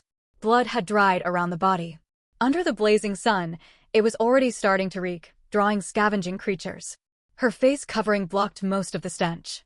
Climbing onto higher ground, she waited until enough creatures gathered around the corpse, then charged down swinging a stick, beating them down wave after wave. The hunt yielded decent spoils, all of which could be traded for food. She did not linger there and kept searching for supply crates. She planned to head back early and cook herself a hearty meal, having burned through stamina twice. Killing for loot had been an unexpected bonus, but she was no mindless killer who hunted everyone she met. Still, if wicked people crossed her path, she would not hesitate to claim their spoils. At 3 o'clock in the afternoon, she turned for home along a different route, tracing a wide semicircle across the desert. Traveling this way let her keep searching for supplies on the return journey. Unfortunately, crates along this path were almost all Tier 1. Her luck was worse than in the morning. Back at her stone hut, she circled the building to check for intruders. Seeing no footprints but her own in the sand, she stepped inside, propped the door shut, drank some water to rest, and entered her spatial dimension. Today marked the 3rd day since she had planted her seeds. Her tomatoes and potatoes ought to be ripe. Sure enough, bright red tomato fruits caught her eye the moment she stepped inside. She washed her hands and picked the tomatoes, gathering 5 large fruits, each nearly half the size of her palm. Her potato plant had also matured. The soil was loose, and she dug the tubers out with her bare hands. The tomato and potato seeds given by the spatial dimension bore fruit only once and could not regrow for further harvests. She finished gathering 5 tomatoes and 5 potatoes in short order. 10 total crops unlocked 1 new seed type. She chose chili peppers. She had intended to yank the old plants out by hand to sow her 5 new chili seeds, then remembered. This was her spatial dimension. She could uproot, harvest, and plant purely with her mind. She smacked her forehead, annoyed she had forgotten that feature. Using her willpower, she pulled the old crop plants free and set them aside. They vanished instantly, absorbed by the space itself. She paid it no mind and exited the dimension to prepare supper. It was still daylight. She had begun heading back at 3, and even moving quickly, she had arrived after 6. She needed to get cooking fast. Her high daily energy expenditure demanded good nutrition now that she had ample resources. Before cooking, she submitted the day's hunted creatures to the system in exchange for food. Along with water and basic groceries, She received 2 jin of prawns. Those would be tonight's main dish. She enjoyed nearly all meat, except fish covered in countless tiny bones. Supper turned out lavish: braised prawns in rich sauce, pan-fried luncheon meat, and blanched broccoli.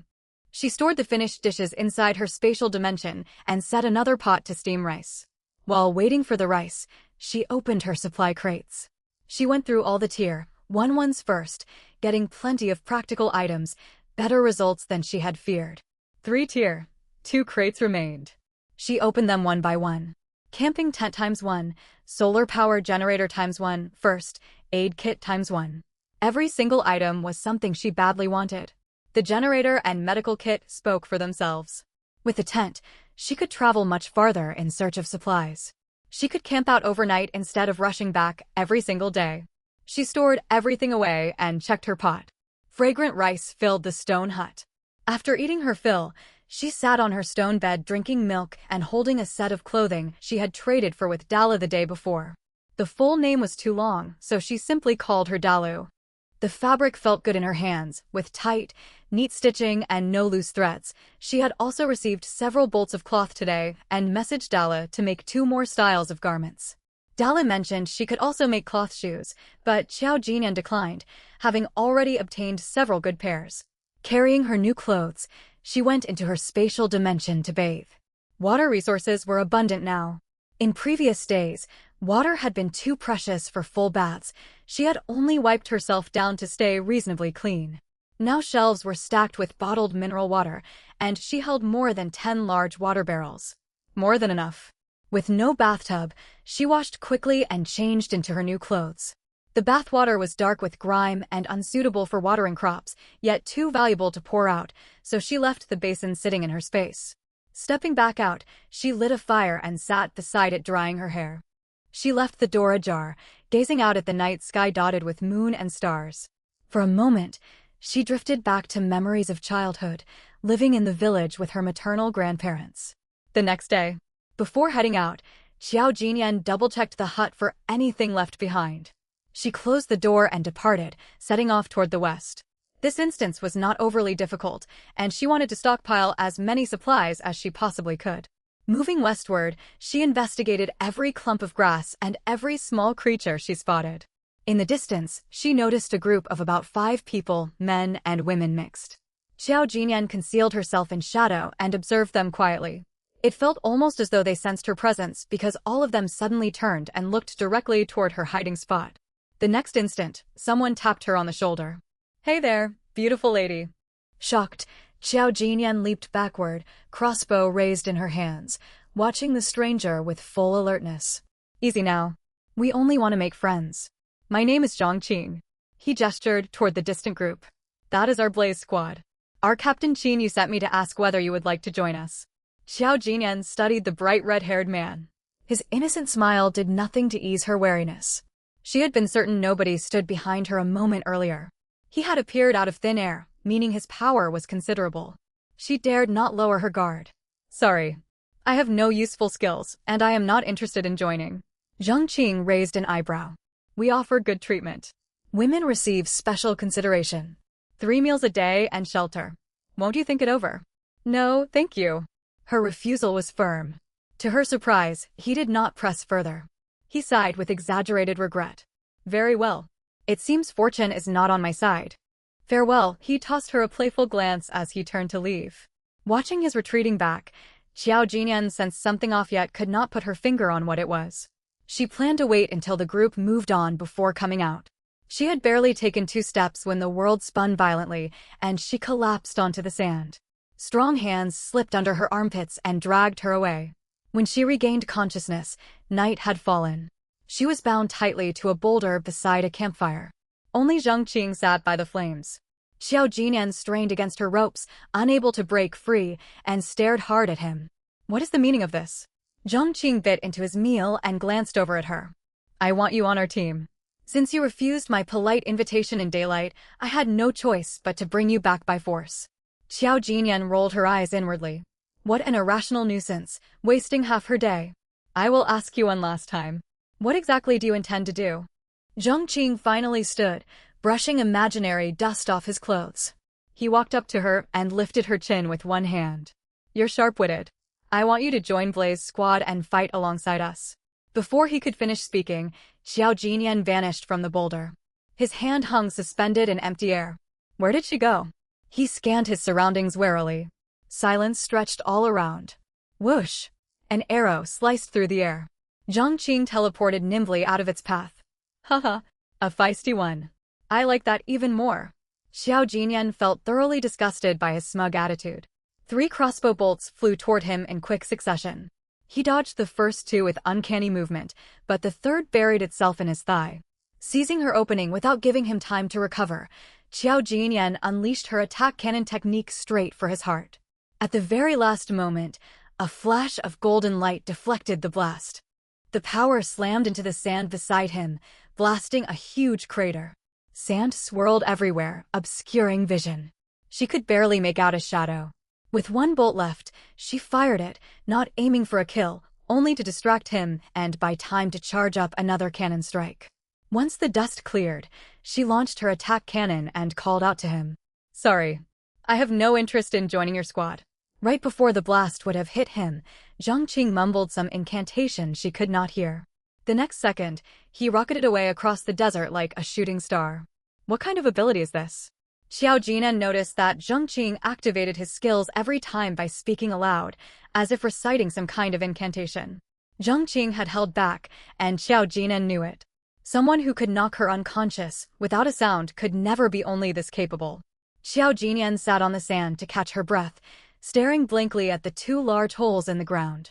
She had thought she was strong, and sometimes even grown complacent. It seemed there were plenty of people far more powerful than her. She was still not strong enough. She needed to keep pushing herself. Night had long since fallen. She had been abducted by Zhang Qing before she could eat lunch, and her stomach was already growling fiercely. Having wasted so much time today, Xiao Jinyan made up her mind to set off extra early tomorrow. Though she had fought with Zhang Qing, or at least, that was how Xiao Jinan saw it, the fire he had lit earlier still burned brightly, untouched. His leftover meal was covered in sand, so Xiao Jinyan kicked it aside. Using the fire, she pulled out the skewers she had collected before to roast. Xiao Jinyan was impatient. She had never bothered cooking the skewers one by one, thinking it was far too slow and a waste of time. Now, however, she didn't mind. She had already lost plenty of time today. A little more would not make much difference. She pulled out skewers one after another. Once one finished roasting, she took the next from her space. She already had all the seasonings prepared. The beef sizzled over the flames, releasing an incredibly tempting aroma. Just moments ago, she had sworn repeatedly that she had to grow stronger. Now, with grilled skewers in hand, all those thoughts vanished. It tasted too good to care about anything else. Ambition could wait when there was food to enjoy. By the time she finished eating, it was nearly 11 o'clock. Xiao Jinyan felt worn out, even though she did not seem to have accomplished much that day. She found a suitable spot and took out her tent to set it up. She tied 2 corners firmly to rocks with rope. For the other 2 corners, she could only drive stakes into the sand. The stakes were not very secure, but with 2 sides anchored to boulders, the tent would at the very least not blow away or collapse in the wind. The next day, Xiao Jinyan set off extremely early. When the sky was barely starting to lighten, she had already located quite a few supply crates. Once daylight fully broke and visibility cleared, she spotted a figure lying on the sand far ahead, a woman. The woman's chest rose and fell steadily, and an unnatural flush tinted her cheeks. She was likely running a fever. Xiao Jinyan ignored her and continued searching for supply crates. She originally planned to walk around the woman and press onward. But close beside her grew a large camel thorn bush. It looked as if something valuable was hidden inside. After a moment's hesitation, Xiao Jinyan walked over. She rummaged through the bush and, sure enough, found a supply crate, a Tier 3 crate. This was the first Tier 3 supply crate she had discovered in this instance. Her intuition had been right. It definitely held precious items. She did not stow it into her space right away, planning to store it once she moved a short distance away from the woman. She had just lifted one foot to leave when her trouser cuff was suddenly grabbed. Xiao Jinyan pulled her leg free forcefully and kept walking. But the woman, who had seemed feeble and on the verge of collapse, surged with unexpected strength, scrambling to her feet and grabbing tight onto Xiao Jinyan's arm. "Please help me. I can trade you something in return." Xiao Jinyan paused and turned to study the woman carefully. She wore short sleeves and long trousers, the same style as the clothes Xiao Jinyan had traded for with Dalu.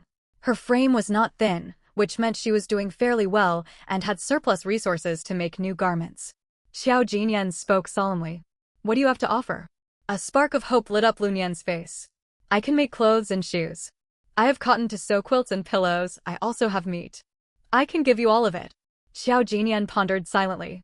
Someone who could craft clothes and shoes. Could this be the person behind Dalu and Xiaolu, the traders she had bought ready-made clothing from before? Most of what Lunyan said held little appeal, but the mention of quilts and pillows made Xiao Jinyan's heart stir.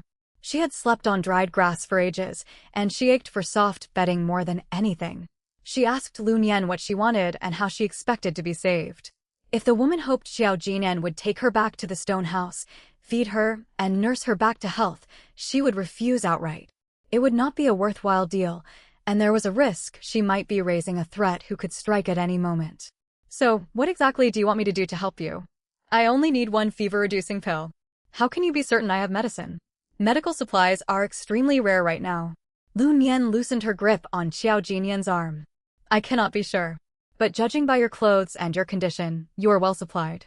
Besides, the outfit you are wearing was made by me, so I thought I would try asking. How can you be so sure I got these clothes from you? There must be others who know how to make clothing in this zone. That's impossible. I am the only one. Lunyan's tone was unwavering, and this piqued Xiao Jinyan's curiosity. What makes you so certain? Lunyan realized she had slipped up, but she needed Xiao Jinyan's help, so she decided to speak. I cannot share many details, but I can tell you this. Every skill obtained from crates is unique. Once someone acquires a skill, no other player can gain it. Xiao Jinyan raised an eyebrow. She had just uncovered quite an interesting secret. Pretending to retrieve medicine from her pocket, Xiao Jinyan actually pulled it out of her space. Here. I only have one. If you lose it, that is not my problem. Lunyan quickly took the pill from her hand. Thank you. There was no water, so she swallowed it dry. What do you want in exchange? I want 2 quilts and 1 pillow, each fitted with a cover. Lunyan agreed immediately. That can be done. What is your name? I can send them to you through the system right away. Xiao Jinyan was caught off guard. There is a gift-sending function on the system? Lunyan hesitated and stammered, unable to give a clear answer. I have access to the function. I will send them to you shortly. Xiao Jinyan stared steadily at Lunyan without speaking, making the woman grow uneasy. Lunyan was tempted to confess everything, but then Xiao Jinyan spoke. You can call me Woody Yen. Many people received clothing made by Lunyan. She could not possibly remember every customer's name. Very well, I will remember. As she spoke, she opened her control panel, searched for the name in the friend requests section, and sent a friend invitation to Xiao Jinyan. Xiao Jinyan opened her own panel and accepted. The next second, a system notification popped up.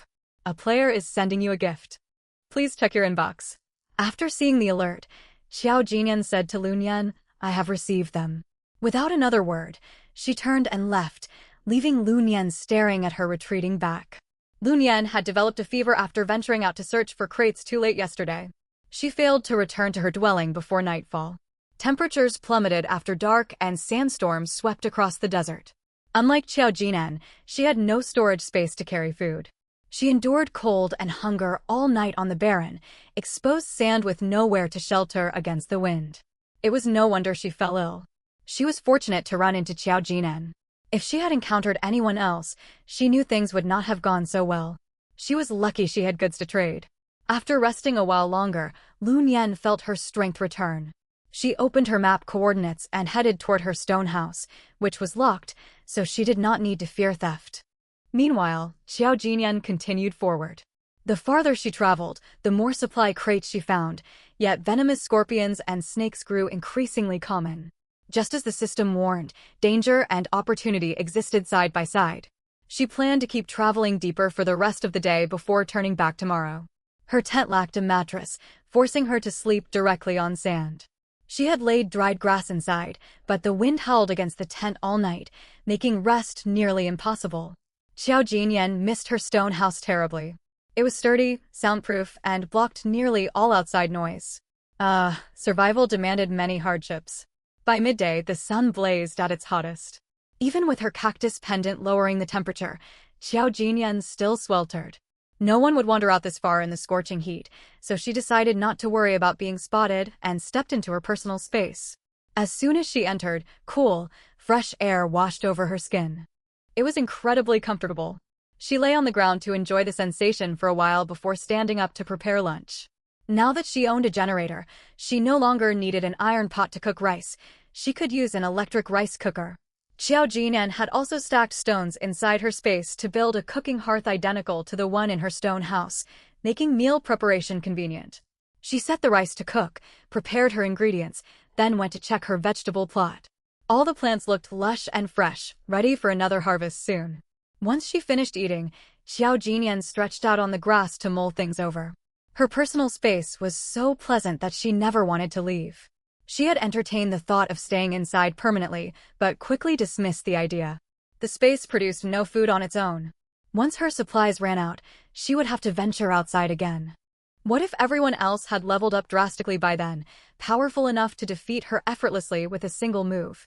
She valued her life far too much to take that risk. After resting sufficiently, she resolved to head back out. Laziness would only make her more reluctant to move. She stood, took one last look at her thriving land within the space, and prepared to exit. Right before she stepped out, something unexpected happened. An invisible, strange force pulled at Xiao Jinyan. Her vision spun wildly, and in the next instant, she found herself back inside her stone house. Xiao Jinyan stared around in confusion. Where had she been transported? What was going on? As she wondered, the mechanical voice of the system echoed once more, warning. Desert slaughter is about to commence. Defeating guardians may drop their equipment. Defeating butchers yields no drops. Players must be wary of butchers. Death at their hands will result in lost equipment. Final notice. Check the room announcement at the doorway. Failure to comply will incur severe consequences. Xiao Jinyan snapped out of her shock, hurried to open the door, and stepped outside. A floating notice materialized in mid-air. Room announcement. When night falls and the moon rises, players may draw identity cards. If you draw the butcher identity, grab your axe and defeat guardians to claim their equipment. If you draw the guardian identity, upgrade your fortress and craft weapons as soon as possible to avoid being slain by butchers. The secret to upgrading lies outside your door. Note, all players are prohibited from using personal skills in this round. Upgrading your fortress is your only path to survival. Xiao Jinyan understood. The game was raising the difficulty because they had adapted too well to the desert. The mode sounded familiar, similar to a casual mobile game she had played before, yet with several key differences. The moon appeared, and a single character floated before her eyes. Xiao Jinyan tapped it vigorously. Draw, draw, draw. Her identity card materialized. She was a guardian. Her task was to upgrade the fortress and build defensive weapons. The moment the identity card appeared, her stone house underwent a dramatic transformation. The single-story building expanded upward into 2 floors. The ground floor was empty, with its main door tightly sealed. A staircase led upward to the 2nd floor, which was also unfurnished. There was no roof on the 2nd floor, built like ancient city walls for observing the surroundings. 3 empty frames lined the waist, high parapet, each labeled, Construct. They likely represented 3 defensive turrets she could build. Xiao Jinyan tapped one, only to receive a prompt that she lacked sufficient gold coins. Beside the turret construction menu hovered a palm-sized miniature red house icon, the shop. She opened it and saw countless pieces of equipment and powerful skills that made her eyes light up. But she had no money to purchase any of them. Xiao Jinyan had no idea how to obtain gold coins. She tried activating the turrets, yet they would not fire. Crossbows and daggers from her space could not be wielded either. She could only take food out of her space. She attempted to open the chat channel to search for useful information, but it remained locked. She could only rely on herself. She searched every corner of the fortress for clues, and suddenly spotted round golden orbs drifting in the air outside the building. Xiao Jinyan's heart leaped. Gold coins. The system had said the secret to upgrading was outside the door. What powered upgrades? What bought equipment? Gold coins. Where were the gold coins? Outside the door. She sprinted down the stairs, ready to rush out and collect as many coins as possible once the door opened. The door remained locked, however. The system notified her that the game had not officially begun. She waited anxiously until the countdown sounded. Slaughter countdown. 3, 2, 1. Slaughter commences. The instant the announcement ended, Xiao Jinyan threw open the door. She scanned left and right, confirmed no one was nearby, then charged outside. She pulled a plastic bag from her space to hold the coins, her only convenient container. Her space could only retrieve items now and could not store anything new. She reached out to grab a gold coin, yet it vanished the moment her fingers made contact. She tried several more times with the same result. A thought struck her, and she raced back to check the shop inventory. Sure enough, the 5 coins she had touched were now listed in her personal backpack. The collection mechanism was surprisingly convenient. She needed no bag to carry them. She tossed the plastic bag aside and began tapping every floating coin with both hands. Once she gathered all coins around the fortress, she headed back inside. Collecting coins meant nothing without upgrades. She panted her way up to the second floor and spent 12 gold coins to build 3 Tier 1 flame turrets, each costing 4 coins. Every subsequent level required twice as many coins as the last. Shortly after the turrets were constructed, a pale green protective barrier enveloped the fortress. Next to the shop, a new interface appeared displaying the barrier's health bar. It seemed the barrier also required upgrades, or butchers would break through and kill her. Upgrading the barrier to Tier 2 cost 100 gold coins. She only had 67 left.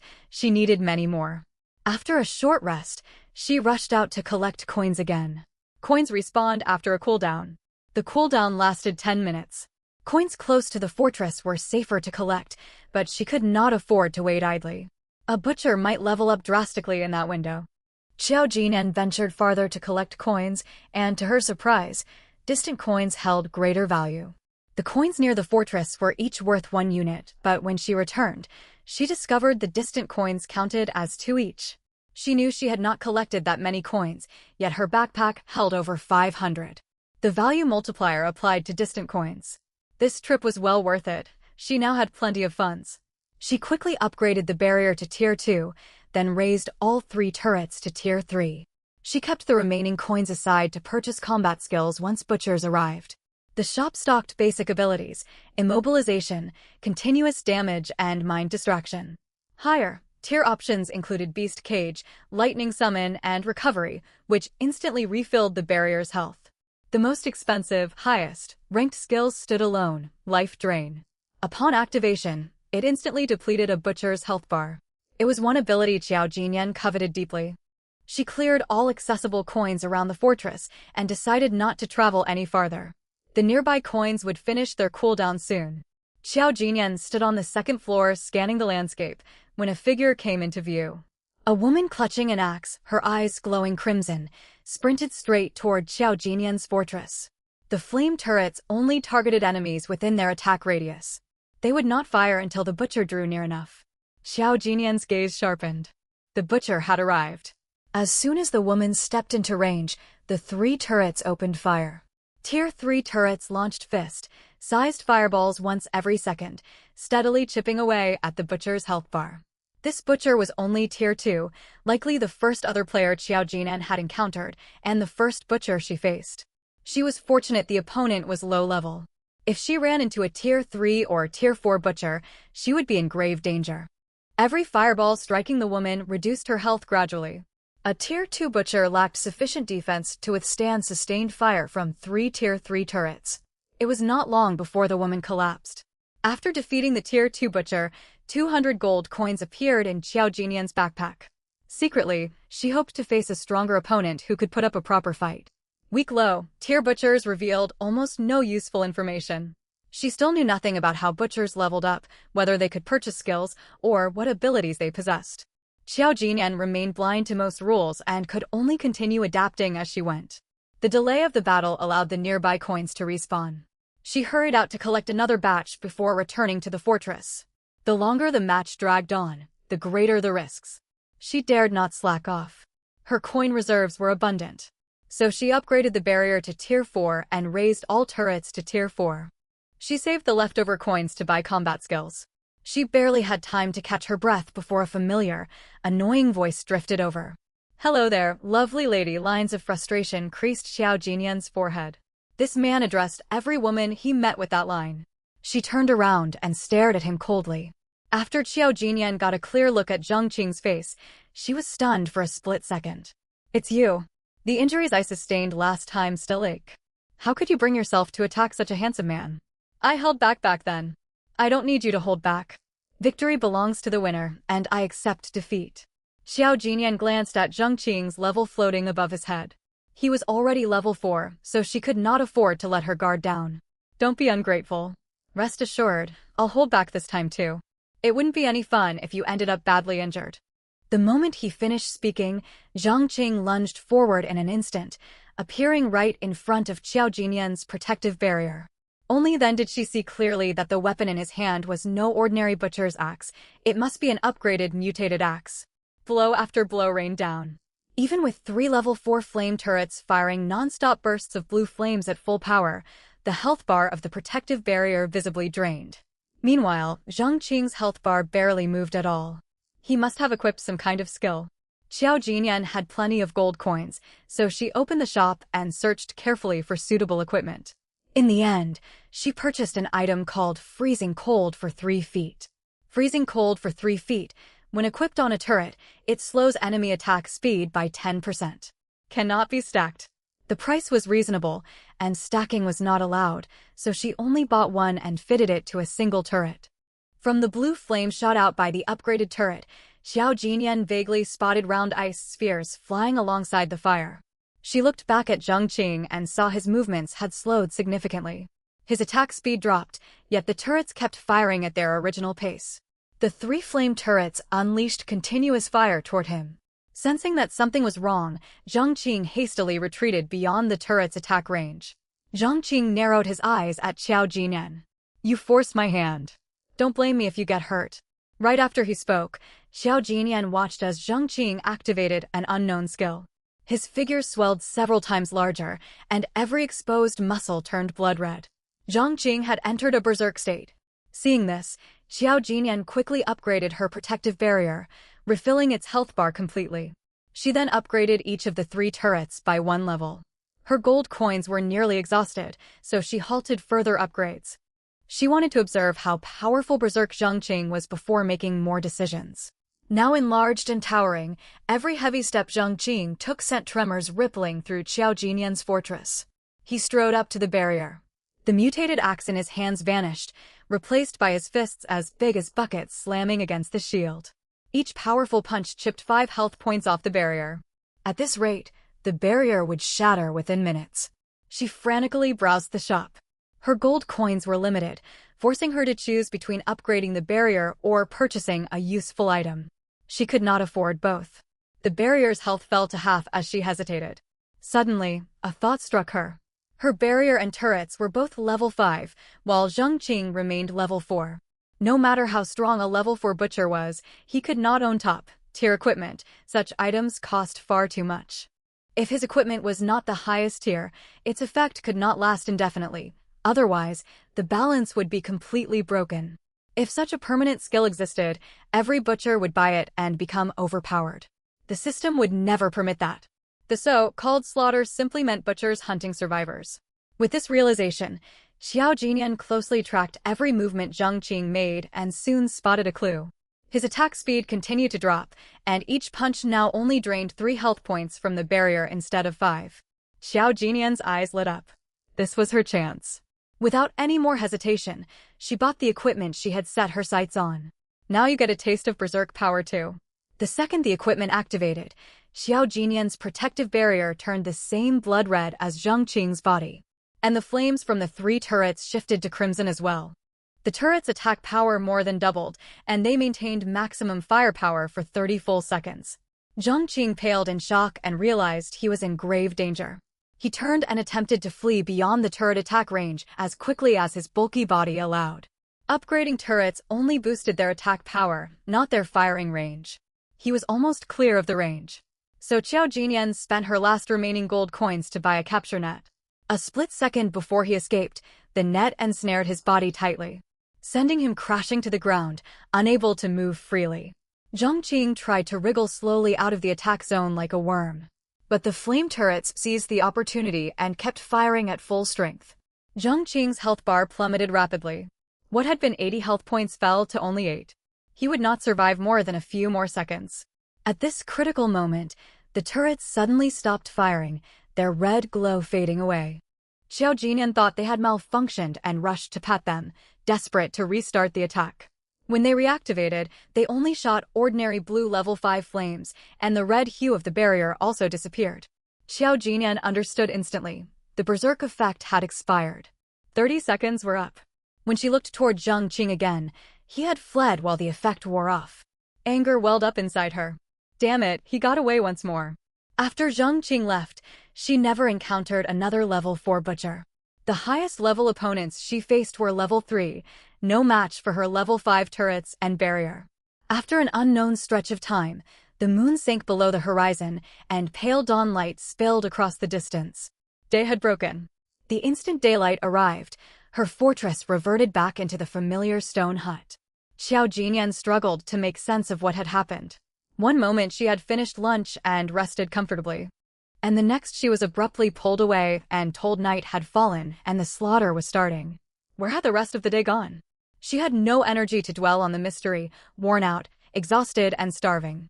She had remained in a constant state of high alert all night without rest. She forced down a little food to settle her stomach, laid out her bedding, and fell fast asleep the moment she touched the bed. When she woke up, it was past 2 in the afternoon. She prepared a decent late lunch and planned to head out to search for supplies. She had no idea whether another slaughter would take place that night, but several hours remained until dusk. So she decided to venture out. She did not travel far, only scavenging near her stone hut. She had already combed through this area thoroughly before. She returned to the hut as darkness crept in. Expecting to find nothing, she was pleasantly surprised to discover 2 supply crates. She stored them in her space to open later. Ever since finding the crates, constant system notifications about unread messages had been distracting her. So she hurried to open her control panel. There were no messages in the chat window. Instead, a new points icon had appeared. When she opened it, she saw she possessed 100 points. Was this what the system had been urging her to check? But what could she do with them now?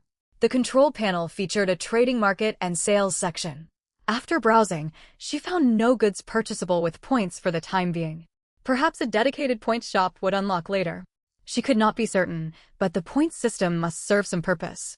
Points had only appeared today, meaning survivors who safely survived the slaughter were rewarded with them. Xiao Jinyan looked up at the sky. Visibility dwindled, and the moon was about to rise. She lit a fire and waited inside the stone hut. Time ticked by without any alerts. She stepped outside and saw the moon hanging high, yet the system had not announced a slaughter. It seemed she could rest peacefully tonight. She entered her personal space to cook a meal, harvested ripe produce, and stored it away. She received new cabbage seeds, planted them, and exited the space. Visibility was poor after dark. Even with headlamps and other light sources, wandering the desert at night carried unnecessary risks. 9 o'clock in the evening. Xiao Jinyan was wide awake. She practiced martial arts until she broke out in a sweat. She had memorized every move from the basic martial arts manual. She did not expect these techniques to win fights against others, as most people wield unique spells or equipment. She trained simply to stay fit and to defend herself if a situation arose where all special abilities failed. She bathed inside her space, lay down on her stone bed, and forced herself to sleep to fix her reverse schedule. Scavenging would be difficult if she stayed awake all night and drowsy during the day. She woke long before dawn the next morning, having slept barely 2 hours. Unable to fall back asleep, she climbed out of bed. Instead of washing inside her space, she brushed her teeth and washed her face outside the hut, gazing at the stars and moon overhead. Hurry up and dawn, she thought eagerly. She was desperate to search for supplies. As if her wish had been heard, the strange pulling force swept over her and dragged her away. Xiao Jinyan landed heavily on the ground and stared at the stone hut ceiling. She had been standing right at the doorway. Couldn't the system let her step inside first? The slaughter struck regardless of day or night. With day and night constantly shifting, it was impossible to track how many days had passed. She quickly finished brushing her teeth and splashed water on her face. The familiar mechanical system voice rang out right after. It was time for the card draw once more. This time, Xiao Jinyan pulled the butcher identity. A glint appeared in her eyes. This was the perfect chance for revenge. Zhang Qing, you will not have an easy night. As a butcher, she stood at the doorway waiting for the countdown dot, which began shortly afterward. 3, 2, 1, slaughter commences. Xiao Jinyan rushed to push open the door, yet the doorway vanished the moment her hand made contact. More accurately, her entire stone hut had disappeared. She smiled. The system had thought of everything. Butchers left their shelters to hunt, and if the hut remained in place, rival butchers could sneak in and ransack it. With that understanding, she sprinted forward. An unfamiliar lightness washed over her body. Her speed and strength had doubled even without any equipment. With proper gear, she would easily be able to scale walls and leap across rooftops. Butchers also leveled up by collecting gold coins. Since butchers operated outside fortresses, every coin they picked up was worth 1 unit. She gathered coins while searching for Zhongqing, checking fortresses one by one. Empowered by her new butcher identity, she ran tirelessly. After an unknown length of time, she spotted the familiar figure. He was busily collecting gold coins, completely unaware of her approach. Xiao Jinyan gripped her axe and shot forward like an arrow, appearing right in front of him. She lifted the axe high and brought it down with all her strength. The axe narrowly missed his hair and slammed into the ground. She had failed to strike him. A cold chill ran down the back of Zhongqing's neck, and he dodged sideways just in time. When he saw who his attacker was, disgust crossed his face.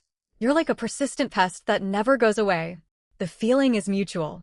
Xiao Jinyan skipped unnecessary banter. A quick victory was ideal. Though tracking Zhongqing had wasted time, she had collected many coins. She had already leveled up to level 4 and purchased all practical items she might need, ready for their decisive battle. Gold coins near Zhongqing's fortress had not respawned yet, so he had ventured farther out. He never expected to run straight into Xiao Jinyan. They were still a good distance away from his fortress. Xiao Jinyan intended to defeat him while he lacked the protection of his base. If he made it back, upgraded turrets, and bought equipment, the fight would grow far harder. She unleashed all her pent-up frustration. She activated her berserk skill. Just like Zhongqing the other night, her body swelled several times larger, her muscles turning crimson. She closed the distance to fleeing Zhongqing in 3 strides, lifted him off the ground like a small chick, and slammed him forcefully into the dirt. Not stopping there, she pummeled every part of his body with her bucket-sized fists, landing blow after blow without mercy. Eventually, Zhongqing's body was badly mangled, unrecognizable, and motionless. Still, Xiao Jinyan refused to take chances and stood guard beside him. While the survivor shop held no revival items, she refused to let her guard down, staring fixedly at his body. Her berserk state faded, and her axe returned to her grasp. She struck his body several more times with the axe to ensure he could not recover. She separated his remains and buried them in scattered locations before she finally relaxed. She was fully certain Zhongqing was dead, as a system notification confirmed she had eliminated a survivor. She planned to search his dwelling once the slaughter ended. Half the night had passed. After killing Zhongqing, she wandered slowly across the desert collecting loose gold coins. She spotted another fortress ahead but chose to ignore it. She would not attack unless provoked. "Hey, look over there, a female butcher." "Where?" "Wow, she's quite good-looking." Xiao Jinyan had intended to circle past the fortress when the voices reached her ears. 3 men stood atop the walls. The speaker was a white-haired man and a green-haired man. A third man with a scar stood silently between them. His gaze made Xiao Jinyan uncomfortable. She kept her expression calm as she calculated the risks in her mind. 3 people occupied 1 fortress. They could gather coins 3 times as fast as a lone scavenger. Their protective barrier was level 6, fitted with advanced turrets. They were likely level 6 or 7 turrets. With 3 people pooling gold coins, their resources were abundant. The threat level was far too high. Xiao Jinyan never took reckless risks. She ignored their whistling and walked onward. What she did not know is these were the same group that had raided her makeshift shed before. They left empty-handed and tore her roof apart in frustration. Though unaware of that history, she marked the location of their fortress. It was not far from Zhongqing's shelter. After the slaughter concluded, she planned to search Zhongqing's place first, then swing by this fortress to test her luck. Once the slaughter ended, her weapons and martial arts would work again, giving her a fighting chance. She encountered no more opponents afterward. The slaughter ended, and she was transported back to her stone hut. Without resting for a moment, She headed straight to Zhang Qing's shelter to scavenge his belongings. After rummaging through everything, she realized Zhang Qing had hidden unexpected assets. He possessed several combat spell scrolls, all hers now that he was dead. Among them were a transmission array and illusory sound talisman. Reading the descriptions, she finally understood. The talisman created disorienting sensory effects that knocked her unconscious back then. And his sudden escape like a shooting star could be explained by this transmission array. She had expected far more valuable treasures, but these two items were better than nothing. Free loot was always welcome. Aside from the scrolls, she found plenty of food and drink. With few other useful supplies. She reclaimed the stone hut and obtained a piece of ore, then traveled toward the scarred man's dwelling following her memory. The slaughter had just finished. Everyone who had endured a long night of fighting would most likely choose to rest first. She soon caught sight of the scarred man's stone hut. She hid behind cover to observe from afar. The hut had no windows, so she could see or hear nothing. Just as she prepared to circle around to the back, the door swung open. The white-haired man stepped outside, unfastening his belt to relieve himself. He was separated from the others, the perfect opportunity. Xiao Jinyan crept forward behind him. At the right moment, she rushed out, covered his mouth from behind, and slit his throat with her dagger. Blood surged from his neck and soaked her hands, yet she maintained her grip, muffling his cries and pinning his thrashing body to the ground. Eventually, he went still. She turned his head and saw his eyes wide open. He never laid eyes on his attacker and died without knowing what struck him. Xiao Jinyan dragged the body aside. With one enemy eliminated, the remaining two would be easier to handle. She kicked open the hut door and fired 2 attack spells, striking each man once and finishing them off. Next came the scavenging. She collected anything useful. She even found 2 unopened level 2 supply crates, which she took with her without hesitation. She reclaimed the stone hut and gained another ore. Back in her own hut, she opened the 2 crates and received 2 attribute points. She allocated them to stamina and luck. Name: Xiao Jinyan. Charm: 3. Mental power: 3. Stamina: 4. Agility: 2. Luck: 4. Spirit power: 7. Once this was done, overwhelming exhaustion crashed over her. She skipped dinner and collapsed onto her bed to sleep. She woke to daylight. Truthfully, she could no longer tell how many days had passed. After washing and eating a simple meal, she opened her points panel. She now held 300 points. The first 100 came from surviving the slaughter as a survivor. The extra 200 were butcher rewards. Being a butcher was far more profitable. Full of energy after eating, she planned to resume scavenging and test the transmission array. According to the instructions, movement followed one's thoughts. In other words, she could travel wherever she pictured in her mind. Xiao Jinyan wasn't sure herself, so she decided to test it. Each use of the teleportation array cost 5 points of mental power. She tried to figure out where to go but drew a blank. She had no idea what any of the places in the desert were called. Maybe she could set a distance instead? Closing her eyes, Xiao Jinyan murmured, "Send me 20 kilometers away." Suddenly, her body felt weightless, and she shot off like a shooting star. By the time Xiao Jinyan regained her senses, she stood amid boundless desert. Wow! With this thing, searching for supplies will save so much time. With the teleportation array to aid her, Xiao Jinyan could hunt for supplies far more efficiently. As she searched, she bit into a tomato. Juices burst forth the moment her teeth sank into the fresh, crisp flesh. Fruits are a must if you want good skin. Xiao Jinyan happily gathered supplies all day long. When the sky began to darken, she teleported back to the stone hut. Once inside, she entered her spatial storage to open all the supply crates. Setting aside all the miscellaneous items for later, she picked up a solar lamp from the ground and turned it over in her hands. Great! A lamp! She finally had a solution for lighting. She missed her bright room terribly every night trapped in the pitch-black stone hut. Despite being worn out from searching, she stepped out of her space right away. She mounted the lamp onto the roof, then pulled out an electric drill to bore out a stone slab in the center of the ceiling. She lowered the lamp through the opening and hammered the slab back into place. When she flipped the switch, brilliant light flooded the entire room. She cooked a satisfying meal and was just about to dig in when a dull thud echoed outside the door. Could it be an enemy attack? Xiao Jinyan crept toward the door and pulled it open a crack to peer outside. No one was in sight. Glancing down, she spotted a woman collapsed right on her doorstep. The noise must have been the sound of the woman crashing into the door when she fainted. She could not be certain whether the woman was truly unconscious. Raising her hand, she aimed at the figure on the ground, ready to unleash her cannon-style attack the second the woman moved. She slowly pushed the door fully open and saw that it was a woman. Xiao Jinyan nudged her with her foot. Seeing no reaction, she bent down to look. The moment she saw the woman's face, Xiao Jinyan was surprised. It was none other than Lun Yan, the woman who had begged her for medicine not long ago. An acquaintance. But that was none of her concern. She had no way of knowing if Lun Yan was alive or dead. She simply dragged her off to the side and left her there to fend for herself. Brushing dust off her hands, Xiao Jinyan returned inside to finish her dinner. After cleaning up, she lay down on the stone bed, waiting for the massacre to begin. 1 hour passed. Then 2. When Xiao Jinyan opened her eyes again, dawn was breaking. You've got to be kidding me. It's almost daylight. She stood up and opened the door. Wondering if the slaughter would start in the daytime, she quickly cooked a meal and laid back down on the stone bed to wait. 2 more hours slipped by, yet nothing happened. Could the massacre already be over?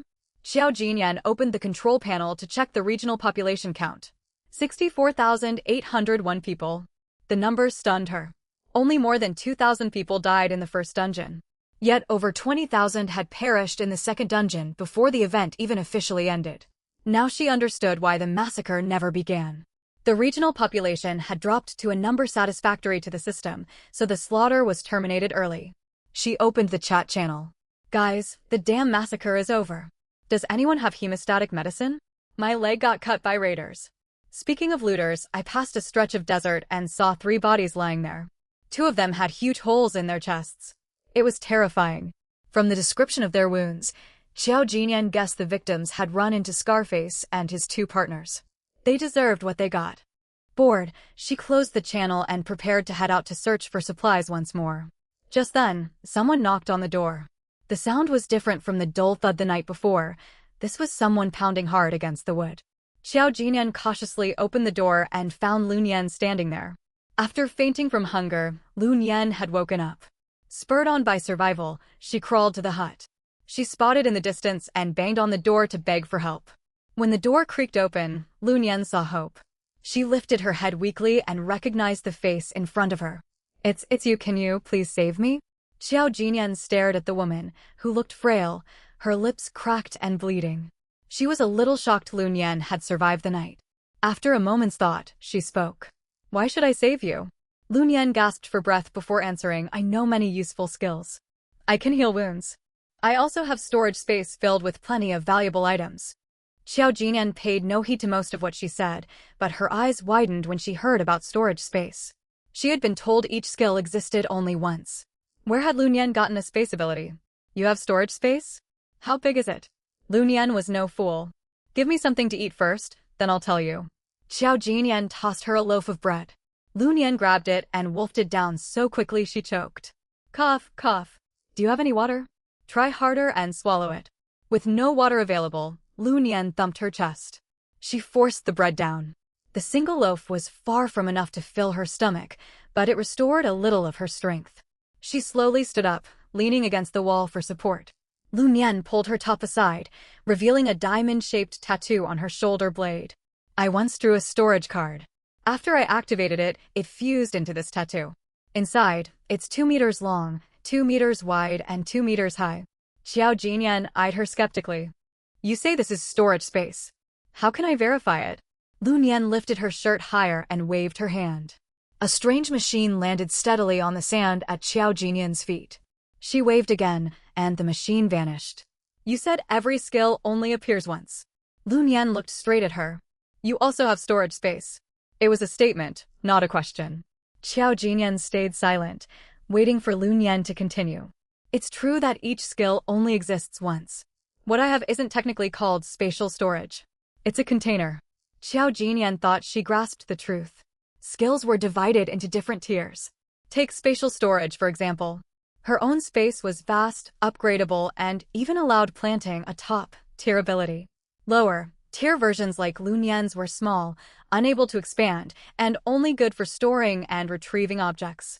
Only one top, Tier version of each skill existed, yet countless low-tier variants could appear. Now that she understood, Xiao Jinyan felt relieved. She noticed Lun Yan hesitated, seemingly wanting to say something more. Is there anything else? Lun Yan summoned up her courage and voiced her request. Can you take me in? Xiao Jinyan frowned. Why would I take you in? I have nowhere to stay. My stone hut was raided by a group of people. I barely escaped with my life. Oh, your lack of shelter is not my problem. Lun Yan's hopes sank when she saw Xiao Jinyan's unyielding expression. But she tried one last time to persuade her. I can make clothes and cook meals. I can heal your injuries when you get hurt. I also know many self-defense techniques. I won't be a burden. If you're so capable, how did you get robbed? Why didn't you use your skills to fight them off? Lun Yan looked embarrassed. I don't have any offensive abilities. All my skills are defensive. Xiao Jinyan had not expected that. Her skill set was extremely one-sided. You can heal wounds. Why didn't you cure yourself when you had a fever before? I only unlocked the healing ability after I found a level 3 supply crate on my way back while I was sick. That was unexpected. Still, Lun Yan had managed to acquire quite a few skills just from what she mentioned. Xiao Jinyan only had 3, and 2 of them were looted from other people's equipment. Anyone who could find this many skills must have an incredibly high luck stat. What's your luck value? 6. How much? 6, why? Nothing. Xiao Jinyan stared at Lun Yan for a long while, deep in thought. Can your support skills only affect yourself, or can they be used on teammates? I can include teammates, but the maximum number is 3 people. In the end, Xiao Jinyan agreed to take Lun Yan in. The woman's high luck would undoubtedly lead them to plenty of valuable supplies in the future. Besides, all of Xiao Jinyan's skills were offensive. The teleportation array and ghost sound talisman counted as equipment she had seized, not skills she obtained herself. Lun Yan only possessed support abilities and posed no threat to her. In this endless survival world, having a traveling companion did not sound half bad. Lun Yan stepped inside the stone hut and looked around. Though it seemed empty, she guessed all belongings were kept inside spatial storage. Xiao Jinyan told her to sit down first, then served her some leftover porridge from the morning and handed her a tea egg. Wow, there's porridge. Eat quickly. I'll sort out a bed for you. Lun Yan was grateful Xiao Jinyan had saved her. She could not let Xiao Jinyan do extra work for her. No, let me handle it later. I'm fine. Just eat. We're heading out once you finish. Lun Yan did not argue further and ate quickly, afraid of delaying their plans. There was only one stone bed in the hut. Xiao Jinyan pulled planks of wood out of her space and laid them across the floor, topping them with dry grass. She turned toward Lun Yan. Do you have a quilt? I have one. Lun Yan answered with her mouth full. She finished eating in a hurry, then pulled a quilt out of her container and spread it over the grass. It felt soft and comfortable. Conditions are limited. This will have to suffice for now. Lun Yan was just glad to have food and shelter. She had no intention of complaining. It's perfect. I love it. My name is Lun Yan, Lu as in mainland, Nian as in longing. What should I call you? I'm Xiao Jinyan. You can call me Boss Yan. It sounded imposing. She finally had a follower of her own. Understood, Boss Yan. After eating her fill, Lun Yan brimmed with energy. Boss Yan, let's go hunt for supplies right away. Xiao Jinyan saw Lun Yan was in decent shape, so the two of them set off. Boss Yan, your door doesn't have a lock. Xiao Jinyan glanced at the doorway. There's nothing valuable inside. Locking it is pointless. That won't do. Lun Yan pulled a lock out of her own storage and secured the door. All set. Let's go. Xiao Jinyan grabbed Lun Yan before she could walk forward. Boss Yan, what? Xiao Jinyan activated the teleportation array and transported both of them instantly. It was a shocking experience for Lun Yan, who had never undergone teleportation before. She collapsed onto the sand and vomited violently. Ugh. A bottle of water appeared in front of her. She took it and rinsed her mouth. Boss Yan, that was way too intense. Xiao Jinyan patted her shoulder. You'll get used to it. They continued traveling. An hour later, Xiao Jinyan could not deny the power of high luck. Over the past hour, Lun Yan kept stumbling onto supply crates of high tiers again and again. Xiao Jinyan could not help asking, has it always been like this for you? Lun Yan blinked in confusion. Like what? Always finding so many high-tier supply crates. Yeah, there are loads of them around here.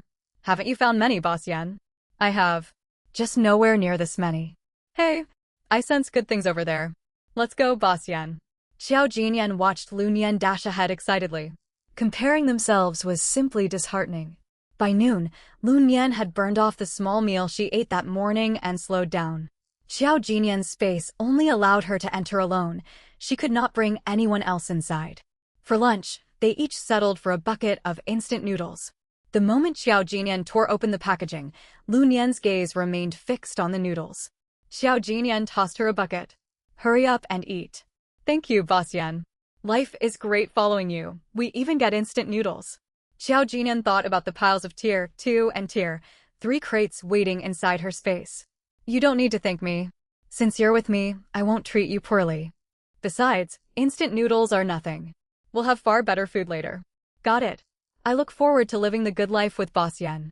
Xiao Jinyan admired Lun Yan's mindset. No matter what hardships she endured, she could bounce back quickly. Night fell. Exhausted after a long day, the two returned to the stone hut and slumped onto their beds. I'm worn out. Xiao Jinyan felt drained too. Lun Yan's incredible luck kept them constantly on the move, discovering crate after crate nonstop. Perhaps her luck had run out. At first, they found plenty of high-tier crates and later only low-tier ones, yet the quantity was still impressive. Midday arrived, and Xiao Jinyan's stomach rumbled loudly. You said you can cook. You'll be in charge of meals from now on. Lun Yan perked up immediately. Leave it to me. She pulled out the strange machine she owned. What is this? It's an automatic cooking device. Just put ingredients inside, and it can make all kinds of delicious dishes. I've used it all the time before. The food tastes amazing. Xiao Jinyan remained skeptical, but seeing Lun Yan's confident expression, she took out various ingredients and handed them over. Lun Yan placed all the ingredients onto the circular tray on top of the machine. The ingredients vanished instantly, replaced by the hum of machinery working. That's it. We just wait for the food to be ready. The second she tasted the finished meal, Xiao Jinyan believed her. The flavor was outstanding, far better than anything she could cook herself. They finished eating quickly and headed out once more. The two enjoyed 2 relatively peaceful days like this until familiar text appeared in the sky. Countdown, 8 hours. The poisonous insect swarm was coming. Xiao Jinyan did not feel much fear. She had hunted countless venomous insects, scorpions, and snakes over the past few days. They held no terror for her. They ventured out to gather one final batch of supplies while time remained. When only 1 hour was left, they stayed inside the stone hut. Xiao Jinyan stored the solar lamp away to prevent scorpions from damaging it. She sealed the hole she had drilled in the ceiling tightly, reinforcing it firmly. They lit a fire inside the hut, once again left without electric lighting. She wrapped chains around the door multiple times and locked it, propping heavy furniture against the frame from within. There we go. Perfect. This place is basically an impenetrable fortress now. Night fell. Lun Yan lay on her makeshift bed resting her eyes. Optimistic as she was, she could not truly fall asleep. Xiao Jinyan also lay awake. Before long, rustling noises echoed outside. The sound grew louder, as if countless creatures surrounded the entire hut. Claws scraped against the door, producing grating sounds, yet the door held firm. As time ticked by, both women drifted toward sleep. Suddenly, faint tremors traveled through the ground. The movement was subtle, but Xiao Jinyan noticed it. She opened her eyes sharply. Lun Yan beside her was oblivious, struggling to keep her eyes open. The shaking intensified. Xiao Jinyan knelt and pressed her ear against the floor. Boss Yan, what are you doing? Lun Yan fought against drowsiness and saw Xiao Jinyan on the ground. The floor is cold. Let me help you back to bed. Shoo, don't move. Lun Yan saw the serious look on Xiao Jinyan's face. Though confused, she stood still as ordered. Xiao Jinyan stood and brushed sand off her clothes. There's a massive creature nearby. Lun Yan stiffened. A big monster? Is it dangerous? I'm not sure yet. She thought they would endure a sleepless night, yet nothing further happened. What Xiao Jinyan did not know was that the population number in the chat channel kept plummeting rapidly. The noises outside never ceased throughout the day, making it impossible to step outdoors. To fight off boredom, they shifted the furniture blocking the door and cracked it open slightly to lure creatures inside. They killed every creature that wandered in, one after another, even when swarms poured through. At first, Xiao Jinyan handled all the kills. Gradually, Lun Yan grew brave enough to strike the creatures with a wooden stick as well. They split all the harvested materials evenly and exchanged them with the system for food. Most of the supplies Lun Yan traded for were different kinds of meat, while Xiao Jinyan received mostly vegetables. Xiao Jinyan fell silent. The uneventful day passed. That night, a fire burned inside the stone hut as they roasted skewers. Wow, these oysters are so plump. The lamb skewers taste fantastic, and the crabs are delicious too. Lun Yan spoke with her mouth full. They were savoring their meal when the stone hut shook violently. What the hell is going on? Xiao Jinyan used her mental power to survey the surroundings. She could not see clearly, but she sensed the creature's general direction and enormous size. Bad news, it's a sandworm. Xiao Jinyan hastily stored all leftover food in her space, then pulled Lun Yan close to the wall, signaling her to stay quiet. Sandworms were giant segmented worms that traveled beneath desert sands. They had no eyes, only a gaping maw. They hunted by sensing vibrations, stirring up sand wherever they passed. Xiao Jinyan had read records about these strange creatures when she had spare time. Sandworms could not locate you if you stayed silent. But countless venomous insects and animals surrounded the hut right now, turning the building into an obvious target. Xiao Jinyan moved fast, storing every loose item inside the hut into her space, including the bedding. If she could take the stone hut with her, she would have stuffed it in storage as well, but that was impossible. The tremors grew stronger. She sensed the sandworm circling close to the hut. Abruptly, she grabbed Lun Yan's arm. Teleport. The moment Xiao Jinyan and Lun Yan vanished, a gigantic maw burst up from the ground beneath the center of the hut. The stone building shattered into pieces instantly. Elsewhere, Xiao Jinyan and Lun Yan escaped disaster thanks to the teleportation array. But scorpions and snakes covered the terrain all around them. They advanced cautiously, constantly watching their steps to avoid bites. We can't keep going like this. Boss Yan. There are too many of them. We can't kill every single one. Indeed. Lun Yan used to scream at the sight of snakes, but now she could calmly bash small serpents with a stick without batting an eye. After killing a snake at her feet, Xiao Jinyan took Lun Yan darting left and right until they finally spotted a stone hut. Without checking whether anyone was inside, they kicked the door open, rushed in, and propped the door shut tight. The room plunged into darkness the moment the door closed. All stone huts shared the same layout, and Lun Yan relied on her memory to locate the fireplace. Boss Yan, fetch some dry grass and wooden sticks. Soon, the whole room lit up. When Lun Yan turned her head, she caught sight of a figure on the bed. There's someone here. Xiao Jinyan looked over and saw a desiccated corpse lying on the floor beside the bed. There were no obvious wounds on the body, and the cause of death remained unknown. It reeks, Boss Yan. They had been so focused on finding shelter that they hadn't noticed the foul stench filling the air when they first entered. Now that their tense nerves eased, the odor became almost overwhelming. Xiao Jinyan and Lun Yan dragged the corpse outside together, and only then did the air feel bearable. Yet before they could fully relax, the sandworms returned. Xiao Jinyan had to lead Lun Yan sprinting for cover again, but nowhere felt safe. Survivors fled in all directions across the desert. A bloodied hand suddenly clamped onto Lun Yan's trouser leg. Save me, please save me. Lun Yan stared at the blood-soaked man on the ground. She heard his desperate pleas, while the rumble of approaching sandworms grew louder by the second. She hesitated for only a single second before yanking her leg free. When she turned around, she found Xiao Jinyan watching her. Boss Yan, stop staring, we need to go. Xiao Jinyan spoke calmly.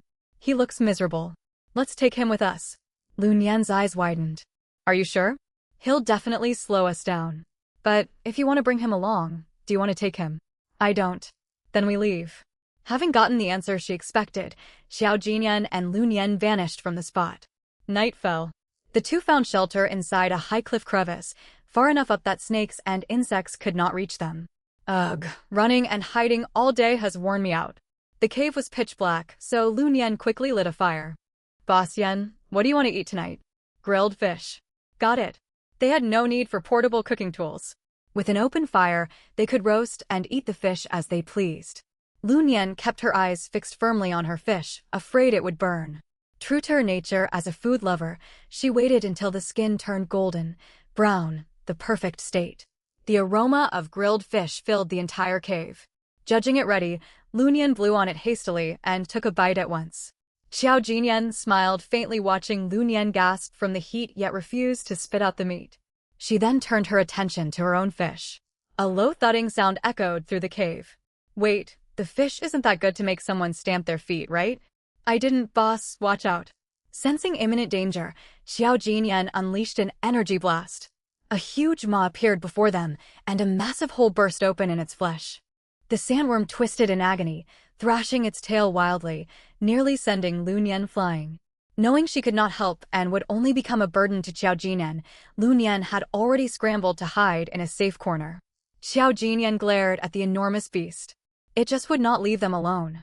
Dodging threats nonstop all day had drained her completely. Sandworms lurked everywhere, offering no safe haven, and her pent-up frustration finally boiled over. She gave the sandworm no chance to recover. Leaping high the moment it faltered, she aimed 2 more energy blasts straight into its gaping mouth. The sandworm's jaw was blown to pieces. Without its mouth, its body gradually went limp and still. Lun Yan stared at the fallen giant with admiration. Her boss was incredible. She took down that massive creature in mere moments. Go boss. Boss Yan, what should we do with it? If they handed such a huge beast over to the system, the reward would surely be excellent. Xiao Jinan thought it over and decided to let Lun Yan submit the carcass. Lun Yan had far better luck. She could not help feeling a twinge of envy. After Lun Yan completed the submission, the system remained silent for 3 seconds before releasing the reward. A golden blueprint floated in the air. Lun Yan grabbed it and read its contents. Trading Mall. You may list any goods you wish to sell on your personal page. Items can be traded for supplies or exchanged for points. After reading it, Lun Yan looked disappointed. This doesn't seem all that useful. We can already trade through the public chat channel. The system spoke again the next instant. Trades within the public channel only support barter with physical supplies. Point transactions are unavailable. The official system mall will cease operations moving forward. All goods originally housed in the system mall will be transferred to your trading mall. You will permanently enjoy a 50% discount on all purchases. Wow, that changed everything. This was truly a valuable asset. Xiao Jinyan listened and asked thoughtfully, what cut do you take from the earnings? A 50-50 split. 50-50. The system was more reasonable than she anticipated. Between the permanent half-price privilege and the commission earned whenever others bought goods from her mall, it was a guaranteed profitable venture. Understood. Since Lun Yan had submitted the sandworm, the mall was bound to Lun Yan's control panel. Xiao Jinyan harbored no doubts about Lun Yan. She trusted those she chose to work with. Even in the worst-case scenario, if Lun Yan betrayed her, Xiao Jinyan would eliminate her without hesitation. Killing Lun Yan would be effortless for her, and all her equipment and supplies would drop and return to Xiao Jinyan's possession. Lun Yan eagerly opened the mall interface on her control panel. Empty grid slots waited for her to list merchandise. Lun Yan had collected numerous blueprints before, including sewing machines, blades, crossbows, whips, hammers, generators, and more. She lacked the raw materials to craft most of them, so those projects were put on hold. Only the sewing machine saw regular use, as its required materials were relatively easy to find. Crafting gear did not require manual labor. Materials were fed into compact black boxes, no bigger than a fist, which would assemble the items automatically. Their small size allowed Lun Yan to store them easily within her spatial storage. Now everything fell into place. Xiao Jinyan possessed all the raw materials Lun Yan needed. If she listed all these goods, they would earn a fortune. Lun Yan and Xiao Jinyan discussed pricing together and settled on moderate rates, affordable for most survivors who had accumulated some resources. Once all items were listed, Lun Yan bought a golden megaphone through the public channel to broadcast an announcement. Jinyan Mall is open. Wide selection of goods at affordable prices. Tired of going without proper clothing? Fearful with no weapons to defend yourself? Search Lun Yan Mall, we have whatever you need. Generously, she purchased 10 golden megaphones to pin the advertisement at the top of the chat channel on loop. The chat channel erupted in commotion. Wait a second, are we playing the same survival game? How did someone open a mall all of a sudden? The prices are so high. We're all survivors stuck in this place. If you're capable, why not help your fellow survivors instead of charging these extortionate rates? To be fair, these prices are reasonable. She's the only one offering these goods.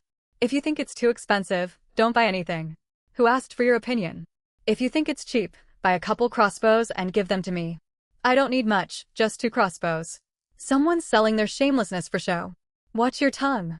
Want to settle this one on one? Ooh, someone's getting mad. Xiao Jinyan missed the heated argument unfolding in the chat. She and Lun Yan were busy anticipating their incoming profits. After the deadly battles of the previous zone, most survivors held a decent amount of points. Some traded using points, others bartered physical supplies. Small sales quickly added up, and the total earnings looked extremely promising. System commencing upgrade. 10-minute countdown begins. The system was upgrading. This desert copy was coming to an end. 3, 2, 1, welcome to the survival game. You are currently in Survival Zone 2, which holds 58,122 participants. This is your third copy, Overlord of the Seas. Your top priority is to stay alive. Death within the game equals death in reality. The Overlord of the Seas copy lasts 7 days. Complete all assigned missions to avoid execution. Finally, abundant resources lie across the ocean. Clear missions to obtain them. We wish you the best of luck. When they opened their eyes, a vast ocean stretched out before them. Behind them stood a stone hut, and sand lay beneath their feet. The sight of the sand momentarily confused them, making them think they had not yet escaped the desert. Xiao Jinyan and Lun Yan stood on an island. Several other landmasses could be faintly seen in the distance. Boss Yan. The ocean is gorgeous. Lun Yan loved the sea and had never gotten a chance to see it before. Her wish had finally come true. She hopped down to the water's edge, scooped up seawater, and sniffed it. It carried no distinct smell. Something moved beneath the surface. Curious, Lun Yan knelt to peer into the water. Suddenly, a tentacle shot forward and coiled tightly around her neck. It happened far too fast. Lun Yan could not activate her protective barrier before her neck was trapped. She could not breathe or make a sound, thrashing wildly in the shallow water. Xiao Jinyan noticed Lun Yan acting strangely as she played by the waves. She activated a teleportation array and appeared beside her in an instant, spotting the octopus tentacle wrapped around Lun Yan's neck. Xiao Jinyan pulled out a dagger and sliced through the tentacle.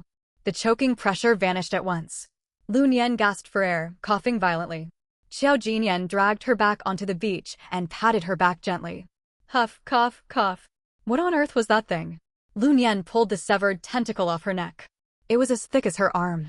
The creature must have been hiding underwater, striking the moment she stepped into the sea. A giant octopus like this should not have ventured into shallow waters. But this was the survival game. It was hardly surprising for deep sea creatures to wander close to shore. For all they knew, some fish might even walk onto land. After recovering, Lun Yan shuddered with fear. The ocean is way too dangerous. If you hadn't arrived in time, boss, I would have lost my life. Xiao Jinyan gazed out at the calm sea, lost in thought.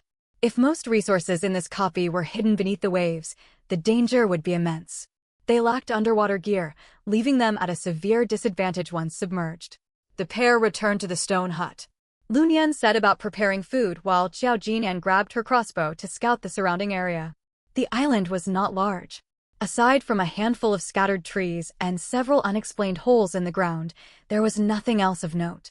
Finding nothing after her search, Xiao Jinyan headed back to the hut.